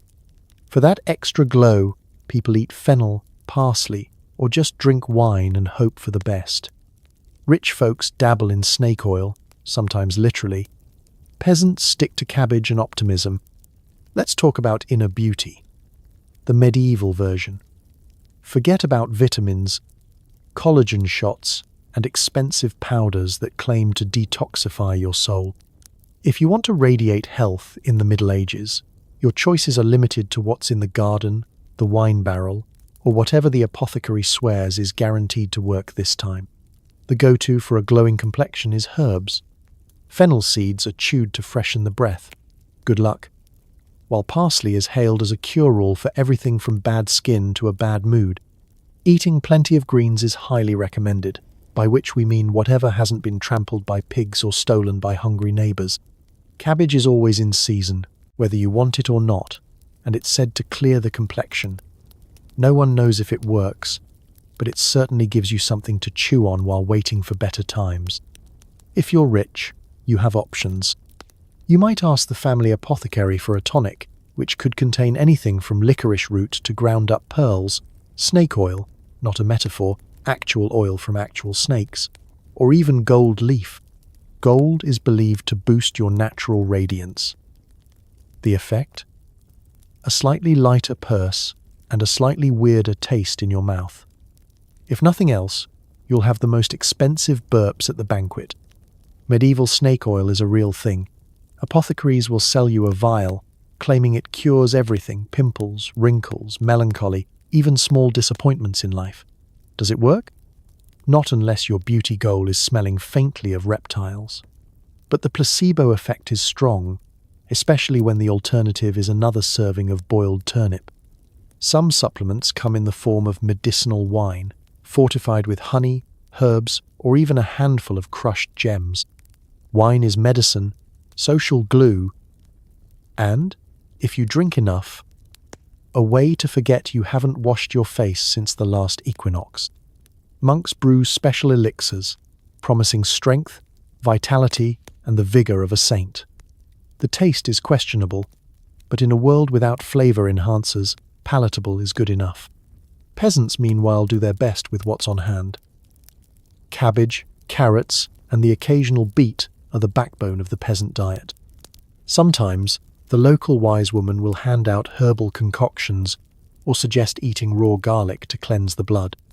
The end result is robust immunity, a unique personal aroma, and breath strong enough to repel invaders. Beauty is not always about the outside. Eggs are prized for their supposed beautifying effects. Rich in whatever makes chickens attractive, they're eaten raw, cooked, or smeared on the skin.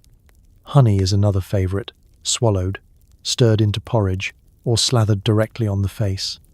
The medieval logic: if it's sticky and the bees want it, it's probably good for you. There are, inevitably, some more questionable supplements. Powdered bones, dried lizard, and essence of hedgehog occasionally make their way into beauty regimens. Someone, somewhere, swears by rubbing frog slime on the cheeks at dawn. There's even a rumor that drinking the tears of a black cat will make your hair shiny.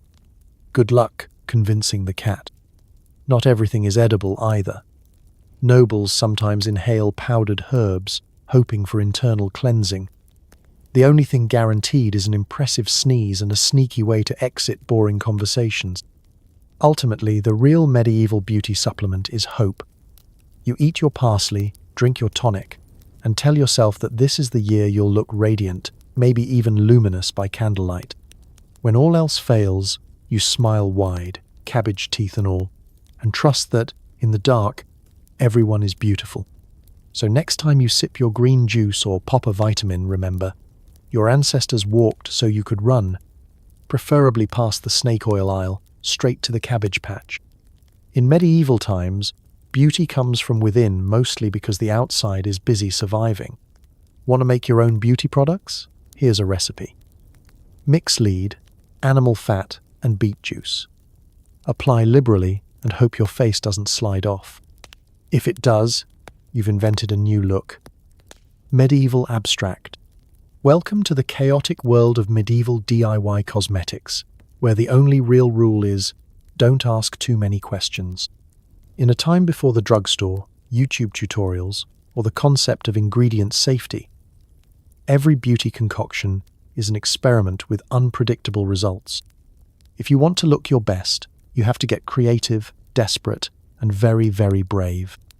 Let's start in the kitchen, because that's where most cosmetics are born. Animal fat is a staple. It's the base for everything from lip balm to wrinkle cream. You melt it over a fire, ignoring the greasy smoke and the family cat staring at you with concern. Into the pot goes whatever you've got. A splash of rosewater if you're rich, a handful of beet juice for color, and just a pinch of chalk or ground bones for texture. Need some shimmer? Add egg white or crushed oyster shells. For hold? Beeswax, if you can spare it from the candle supply. And now for the special ingredient, lead. Yes, actual lead shavings, because in the Middle Ages, chemically active is considered a positive quality. Lead helps your foundation go on smooth and gives your skin that deathly, fashionable pallor. Never mind the headaches or the fact that you occasionally forget your own name. Beauty is pain, and sometimes it's a memory test. If you don't have access to lead, the garden is your next best friend. Grind up herbs and flowers, lavender for scent, marigold for a sun-kissed look, nettles if you're feeling particularly medieval. Berry juice provides a rare pop of colour. But beware. What goes on red usually comes off purple, especially after a long day in the sun. Mud is always an option, either as a facial mask or as impromptu camouflage for when your cosmetic experiment goes sideways. Some medieval trendsetters invent their own powders. Charcoal for eyeshadow, ashes for blush, and ground-up brick for a bold statement lip. Mixing is an adventure. You blend, mash, and pray, using a pestle, a stick, or the bottom of your shoe, whatever gets the job done. Storage is in whatever container is handy. A hollowed-out bone, a cracked cup, or the same box you keep your teeth in at night. Application methods are equally cutting-edge. You use your fingers, a scrap of linen, or the soft end of a chicken feather. Blending is theoretical, coverage is accidental, and staying power depends on how sweaty the day gets. Don't be surprised if your beautiful beet juice blush runs straight down your chin the moment you spot the village heartthrob. Of course, not every recipe is a hit. Some burn, others sting, and a few simply invite bees. One slip of the hand and your eyeliner turns into a dramatic face tattoo. If you end up looking like you've just lost a pie-eating contest, you shrug and hope it's the next big trend at the market. Remember, confidence is everything. If anyone asks why your cheeks are neon, just tell them you're starting a movement. Even nobles aren't immune to disaster. The castle is full of whispered stories about Lady Agnes and her infamous lime mask incident, or the time Sir Reginald tried to tint his beard with walnut ink and emerged looking like a distressed raccoon. Failures are public and successes are fleeting, washed away by rain, sweat, or a strong breeze. When all else fails, you can always revert to natural beauty, which in the Middle Ages means nothing caught fire today. After all, in a world without Instagram filters or Sephora returns, your face is the canvas, and DIY cosmetics are the wild brushstrokes of medieval self-expression. So next time you try a new product and worry about breakouts, just remember, your ancestors were pioneers. Sometimes they even survived it. If you can't fix it, cover it. Nobles pile on veils, hats, and wimples, anything to distract from the chaos underneath. For peasants, a scarf is both a hair accessory and a dust mask. Medieval fashion, because reality is hard to look at. Welcome to the golden age of strategic accessorizing, where the real art of beauty is hiding everything that can't be repaired, cleaned, or disguised with a little animal fat and determination. Forget the catwalk, this is survival with style. Let's start at the top. For noble women, a veil isn't just a pretty piece of fabric. It's your first line of defense against a bad hair day, an unexpected breakout, or a passing louse on the prowl. A well-placed veil can soften your features, cast a mysterious air, and, most importantly, shield your forehead from judgmental eyes. If it slips, you can always pretend you're taking a vow of silence or just having a very spiritual morning. Then there's the wimple, a sort of fabric helmet that wraps around your head, under your chin, and occasionally around your neck, leaving only your face peeking out. It's the ultimate multitasker. Sun protection, wind guard, and a privacy curtain for when your neighbors are gossiping a little too loudly. Wimples can be layered, starched, and even embroidered, proving that the Middle Ages understood the power of more is more. For some noble women, the challenge is not which wimple, but how many can I stack before I lose peripheral vision. Hats are another essential, ranging from humble felt caps to the towering hennin, a cone-shaped masterpiece, sometimes as tall as a toddler. Hennins are especially useful if you need to look important or simply want to signal that Yes, your hair is unspeakable today. To keep them on, women resort to hairpins, ribbons, and occasionally silent prayers. Peasants, meanwhile, get creative with what's available.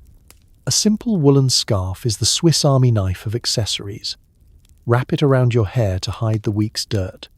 Tie it over your nose to filter out the stable's finest aromas, or knot it around your neck for warmth and style. It's an all-purpose medieval life hack. Patterns aren't fashionable so much as accidental. A faded red stripe here, a mysterious brown splotch there. If someone asks, just say, it's from Paris. Men aren't exempt from the fashion arms race. A sturdy felt hat can hide thinning hair, a greasy scalp, or the results of an ill-advised midnight haircut. Knights and squires, sport feathers or brooches, part fashion, part please don't stab me, I'm on your team. For formal occasions, a velvet cap or a jeweled circlet does the trick, although everyone knows the real reason is to keep the lice moving around in style. Of course, fashion accessories serve another vital purpose: distraction. A particularly ornate veil or glimmering pin draws attention away from the odd spot, the crooked tooth, or that unfortunate rash incident you're still denying. Nobles pile on so many layers, colours and textures that by the time you figure out what's underneath, the feast is over and the torches are out.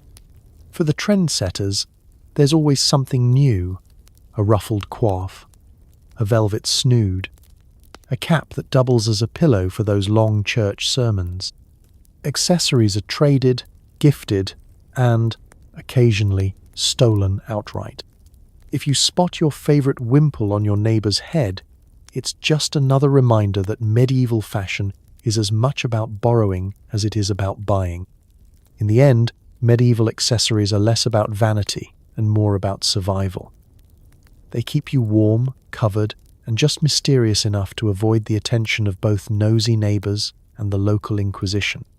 So the next time you reach for a hat to hide your roots or a scarf to dodge the wind, remember, in the Middle Ages, fashion wasn't just about looking good. It was about keeping your secrets hidden and your head held high. Want darker lashes? Smudge some lampblack or soot around your eyes. If it gets in your eye, that's just part of the risk. Some use herbal washes, others just blink a lot and hope for the best. In the Middle Ages, eyes are the windows to the soul, and also, apparently, a great place to store the remains of last night's fire. If you want to look mysterious, alluring, or just vaguely less exhausted, the answer is simple. Grab a chunk of charcoal from the hearth and get creative. The world's first eyeliner is not a careful, precise liquid applied with a delicate wand. No. It's a thumb, a smudge, and a willingness to accept that everything in life comes with a side order of danger. Charcoal is the medieval multi-tool. You use it to line your lids, darken your brows, and occasionally scribble passive-aggressive messages on the door of anyone who owes you grain. The application technique is mostly poke and hope. Just rub it on, blink a few times, and wait for the compliments, or the infections, to roll in. If it gets in your eye, don't panic. That stinging sensation is just a reminder that beauty is fleeting and your vision is optional. For those seeking a slightly less gritty approach, soot from the bottom of an oil lamp, also known as lampblack, offers a fine, deep black that clings to skin, lashes, and anything else you touch for the rest of the day. Nobles might have a special makeup soot spoon for the purpose. Peasants just use whatever stick is handy, and if it's covered in last week's stew, all the better. You get smoky eye and earthy undertones in one go. There are, of course, risks. Medieval eyes are not well protected from the world, what with the endless dust, hay, and accidental elbowings during morning prayers. Adding soot or charcoal only ups the odds of irritation. A little redness is fashionable. A lot. And you might be accused of either crying over unrequited love or developing the first case of eyeliner plague. Some herbalists insist that washing your eyes with rosewater, chamomile, or even diluted onion juice can brighten the gaze. Does it work? That depends on your definition of brighten. You might end up blinking furiously, tears streaming, and feeling spiritually cleansed, or just wishing you had kept the soot. For the adventurous, there's coal, a mix of ground minerals and fats, sometimes imported at great expense from the East. It's the height of medieval glamour, and also a fantastic way to accidentally ingest a bit of lead. Still, the dramatic look is worth the risk. You line your eyes, admire the result in a warped bronze mirror, and prepare to win every staring contest at the next festival. Of course, eyelashes themselves are a different story. Mascara doesn't exist. So the best you can hope for is that some of the soot accidentally clings to your lashes and makes them look slightly fuller until you rub your eyes and suddenly resemble a very fashionable raccoon. If you're lucky, you'll start a trend. Blinking a lot is the last resort. If your eyes look watery and dramatic, everyone assumes you've been swept up in romance, poetry, or at least the wind. Children might even mimic you, smearing mud under their eyes and chasing each other around the yard with war paint. Men aren't immune to the lure of dark eyes. Knights, poets, and the occasional merchant might dab on a little soot for effect. Nothing says mysterious and dangerous like slightly irritated eyelids and a bold stare. Sure, you risk looking perpetually tired or vaguely haunted, but that's just part of the medieval mystique. So you embrace the look. Smoky, slightly uneven, and with a healthy acceptance of whatever may be living in the charcoal dust. You smudge, you blink, and you trust that candlelight hides a multitude of smears. In a world without waterproof makeup or YouTube tutorials, a little mystery and a lot of soot goes a long way. Nothing says relaxation like a face full of leeches. Bloodletting is considered a beauty treatment, removing bad humours and giving you that special medieval glow. If you faint, you get extra points for paleness. In a world without cucumber slices or gentle spa music, medieval beauty treatments require a certain fortitude. The local apothecary's spa menu reads less like a luxury retreat and more like a dare. Still, if you want to clear your complexion, boost your health, or just prove you're tough enough for high society, it's time to book yourself in for some medieval leech therapy. The process starts with an assessment, by which we mean you announce to the local healer that you're feeling a bit sluggish, and she immediately produces a jar full of wiggling, enthusiastic leeches. These aren't just any leeches. These are the prized, hand-caught beauty leeches straight from the cleanest local bog, which is to say, the one behind the pigsty. Don't ask about their credentials. You settle into a rickety wooden chair, surrounded by curious family members, neighbours, and at least one goat that smells suspiciously of your missing soap. The healer slaps a damp cloth on your face to prepare the pause, or possibly to keep you from screaming, and then strategically places leeches along your jawline, forehead, or wherever you most want to bring out the colour. Within moments you feel the gentle tug as each leech latches on, diligently slurping up your bad humours with the enthusiasm of a child at the honeypot. It's not a quiet process. Medieval Spa Day is a community event. Someone's always got advice. Try 3 leeches for rosier cheeks, or don't forget behind the ears.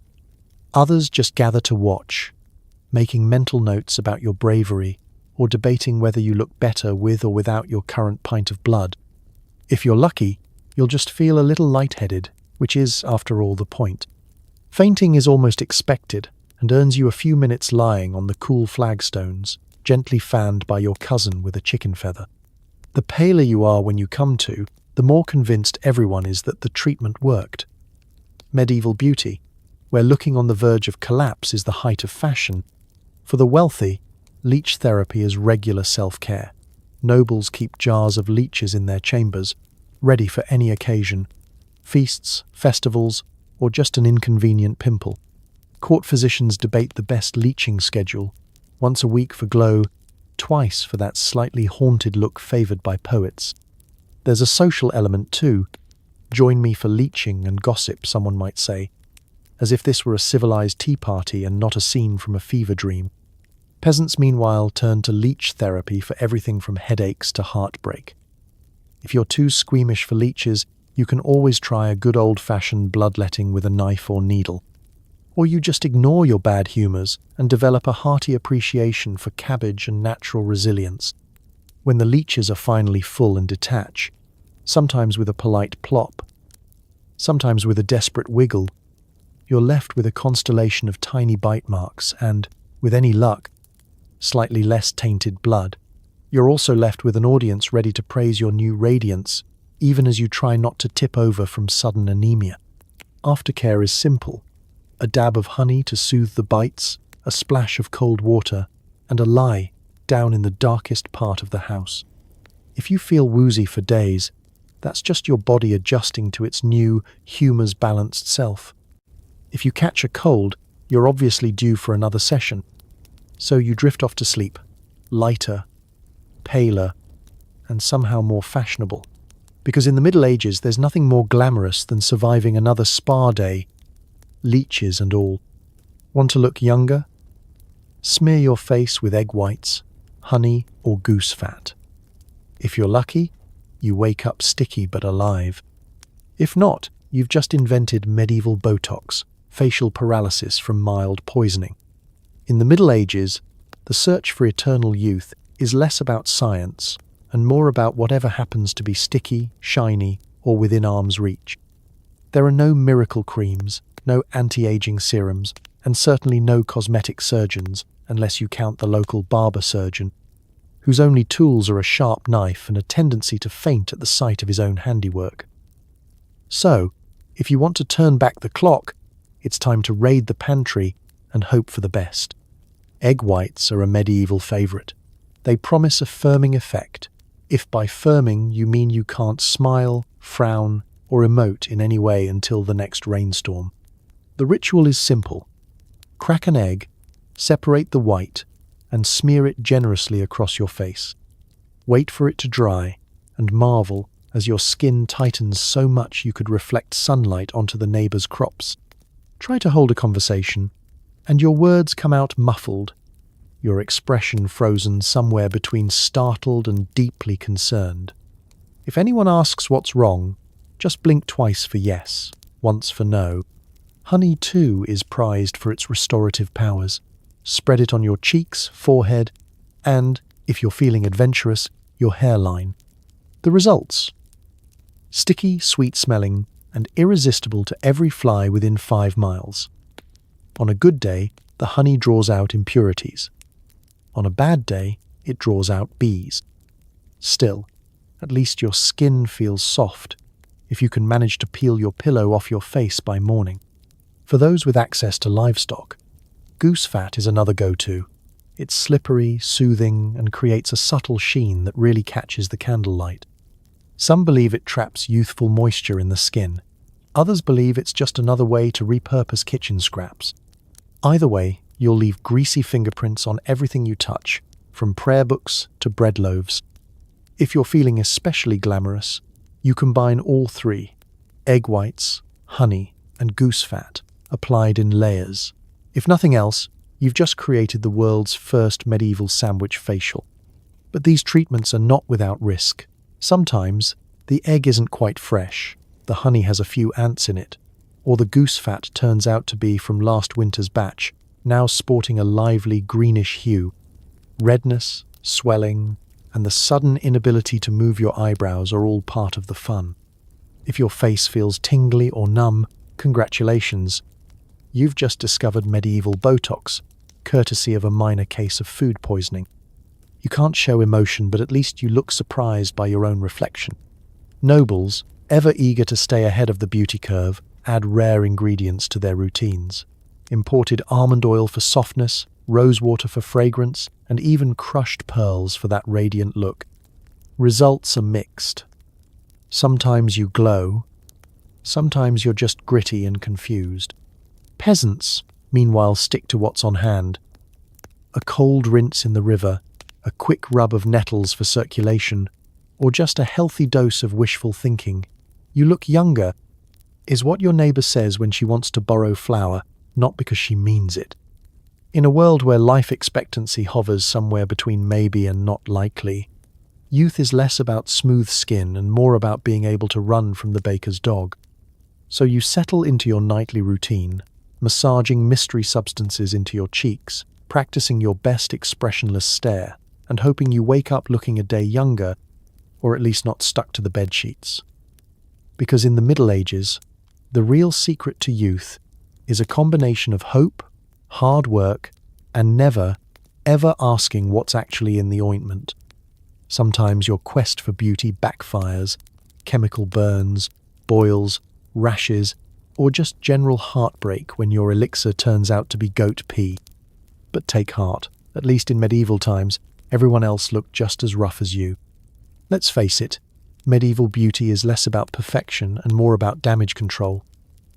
In a world where every experiment is a gamble, a good day is when you don't end up both red and itchy. The recipes for disaster are endless. Maybe you tried a new face mask made of lye and rosewater, promising instant radiance. Instead, you woke up with a patchwork of stinging welts and a newfound respect for medieval chemistry. Mostly because your eyebrows are now missing. Perhaps you borrowed a neighbour's secret blend of herbs and roots, only to discover that her idea of skincare is a slap of nettles and a whispered prayer. One moment, you're hopeful. The next, you're running through the yard with a face that looks like it lost a fight with a wasp nest. And there's always that one person who swears by rubbing garlic and vinegar on their cheeks, until the smell follows them for days, and even the village dogs keep their distance. Chemical peels? Oh, they existed, sort of. Medieval peels were more like acts of penance. Burnt bread, chalk dust, and a dash of mystery lye gets slathered on your skin in the hopes of scrubbing away years of hard living. What actually happens is that you scrub away your dignity and end up with a rash that even the apothecary refuses to name. The deathly glow is replaced by the radiant rash, and suddenly your new look is the talk of the market, just not in the way you'd hoped. And then there's the hair dye. Someone in the village is always experimenting with berries, iron filings, or whatever fell into the soup last week. The results are always memorable: green patches, orange streaks, or a sticky mess that won't come out until the next full moon. Sometimes you're left with hair that crackles when you move. Sometimes it just breaks off altogether. You tell everyone you're setting a trend, but deep down, you know you've invented the world's first oops hairstyle. Eyebrow trends, a single slip of the knife, and you're stuck with the world's most dramatic arch. Or, worse, none at all. Medieval beauty is unforgiving. There's no microblading, no pencils, just a period of awkward hats and avoiding eye contact. And if you singed your fringe off during the latest candlelit plucking session, at least you're not alone. Half the village women are missing a chunk of hair somewhere. Let's not forget the elixirs. Some apothecaries promise miracles in a bottle, but what you get is a curious blend of honey, snail slime, and yes, sometimes goat pee, accidentally or not. The result is usually sticky, sometimes tingly, and almost always regrettable. You might end up with a new glow, but you're also a walking invitation for flies.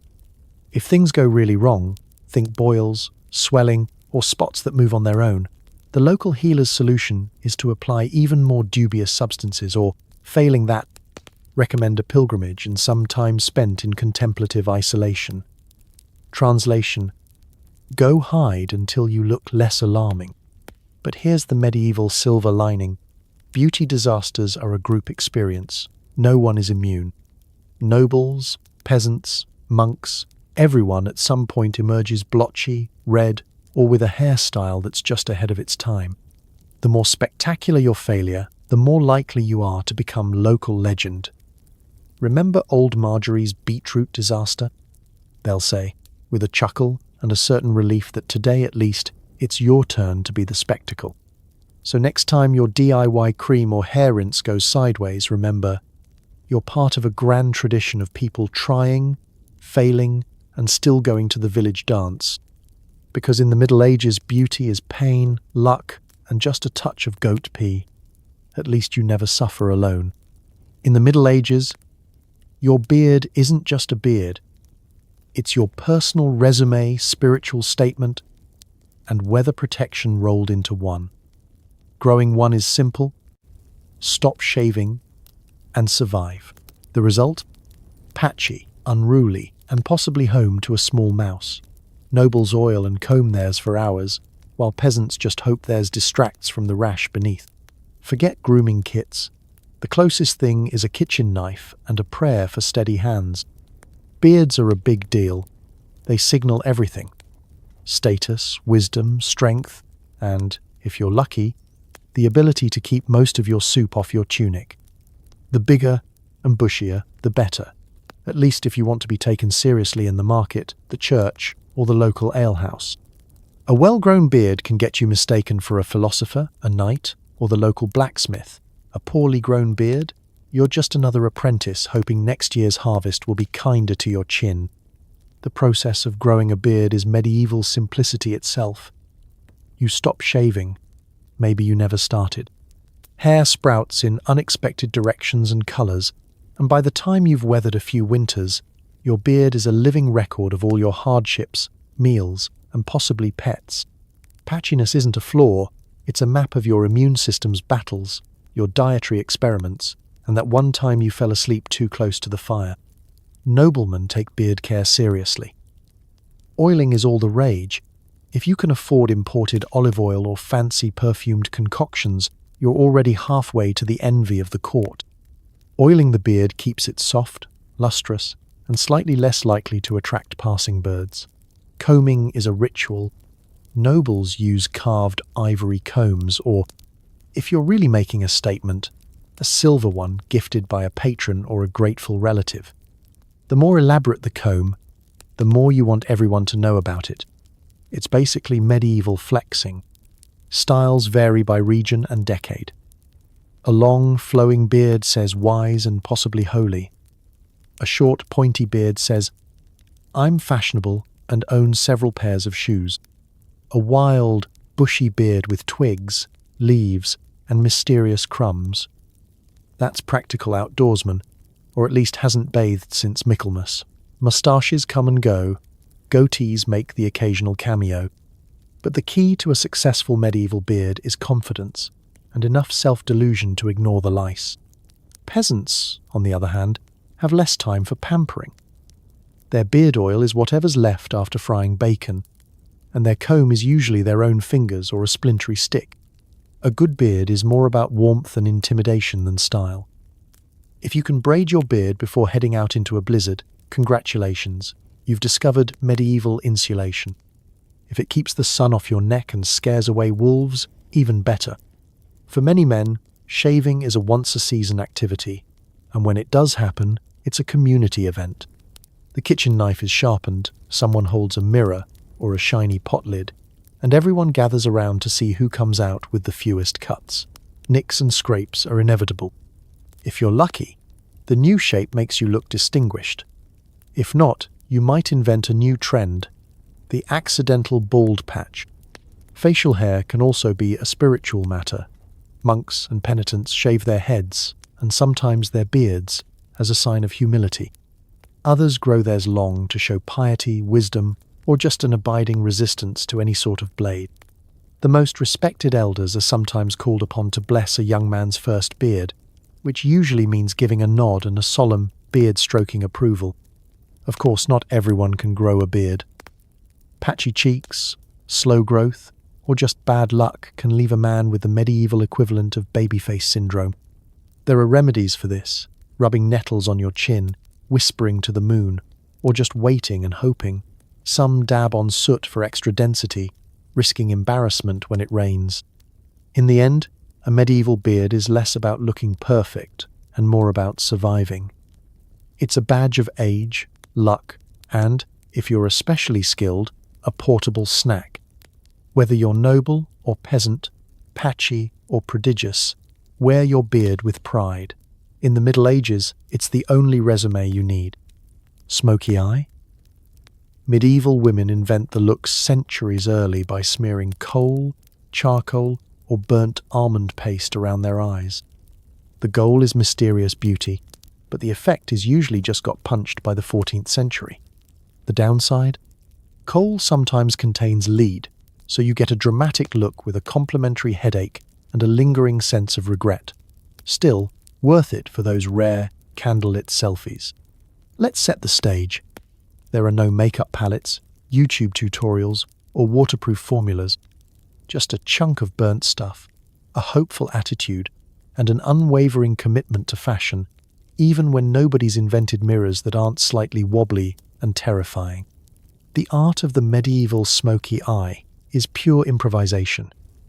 You want to look alluring and enigmatic, not like you've survived a bar fight with a rooster, but results may vary.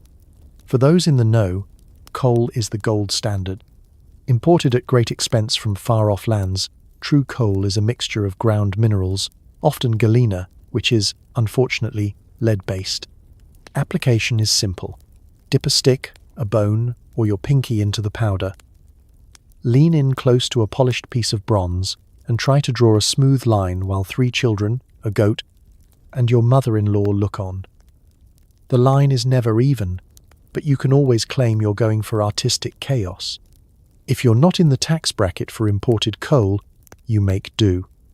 Charcoal from last night's fire, a dab of burnt almond paste, or even lamp black will do the trick. Mix it with a little animal fat if you want something that won't immediately flake off at the first sneeze. The texture is unique. It slides, it smudges, and if you rub your eyes during prayers, you'll discover just how smoky you can get. The smoky eye in the Middle Ages is not for the faint of heart. Soot and charcoal are both rough and unpredictable. You might look mysterious and glamorous, or you might look like you've spent the morning weeping into your soup. Sometimes you nail the look. Sometimes you accidentally create medieval raccoon cosplay. Either way, people will notice, and that's half the battle. There's a social strategy to all this effort. The right amount of smoky eye says you're worldly, maybe even a little dangerous. Someone who's heard rumors about the East, or maybe just owns a cousin who traveled as far as the next market town. Eyes lined in kohl or charcoal are said to keep out evil spirits, reduce glare from the sun, and, in some circles, confuse the local clergy just enough to be interesting. There are, of course, side effects. Lead-based kohl brings with it the gift of headaches, blurred vision, and the slightly metallic aftertaste of regret. Still, medieval beauty is all about trade-offs.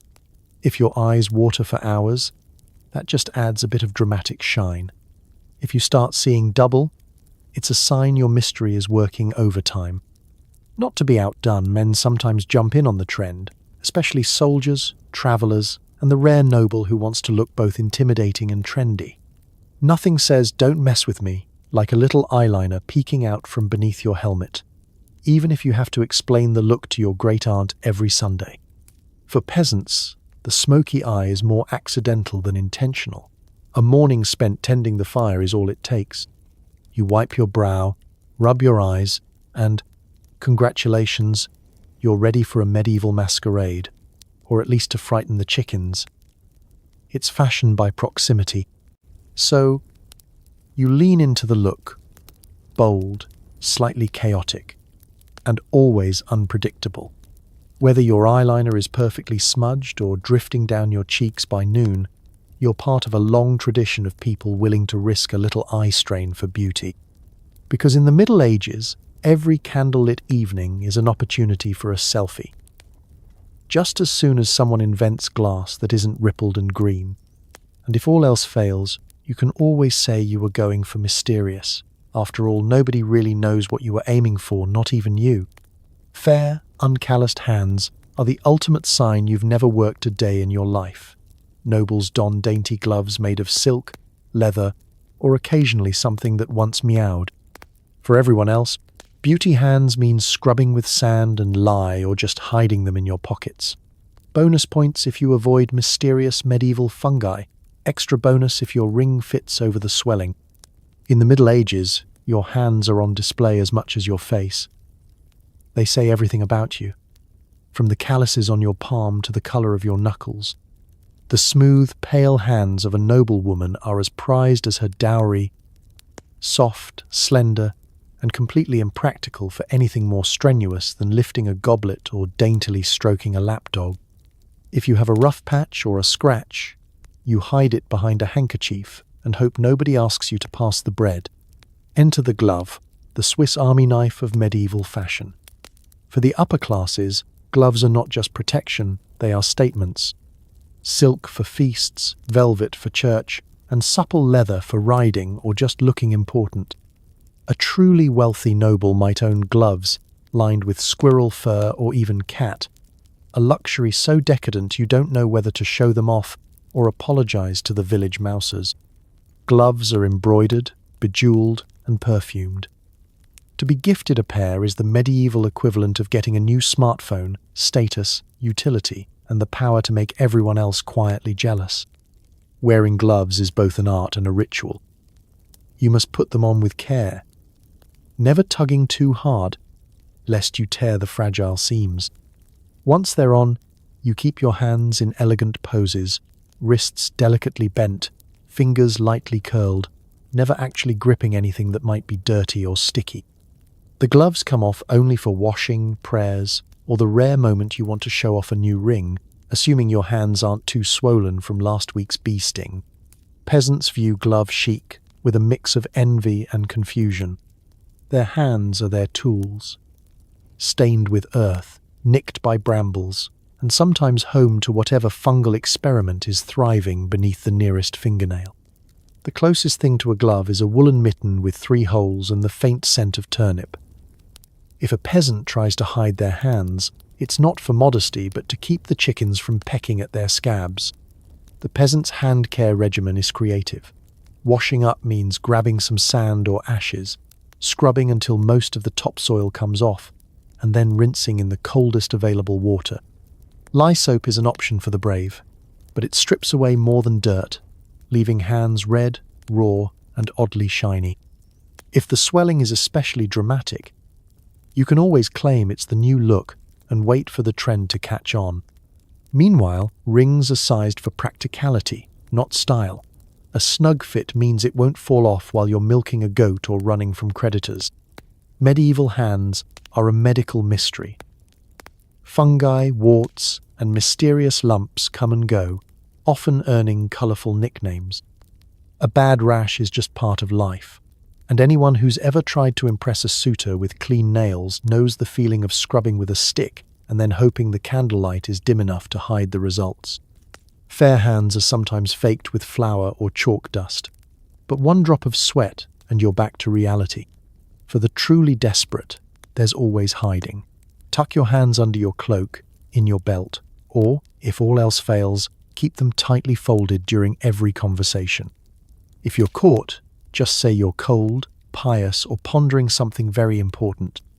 So, whether you're a glove-wearing noble, a sand-scrubbing peasant, or somewhere in between, remember, in the Middle Ages, fair hands are less a birthright and more a miracle.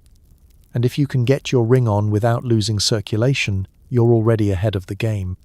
So as the candle burns low and you drift towards sleep, take a moment to marvel at the heroic struggle of anyone who ever tried to look good in the Middle Ages.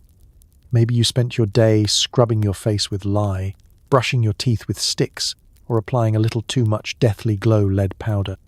Maybe you've ended up sticky with honey, accidentally bald, or just slightly more fragrant than a medieval pigsty. But through it all, you survived, mostly. Tonight, as you snuggle into your clean sheets, maybe with a dab of moisturizer and the quiet hum of a fan instead of barnyard symphonies, let yourself feel just a little grateful. No one's expecting you to make your own soap from ashes and animal fat. Your deodorant won't poison you.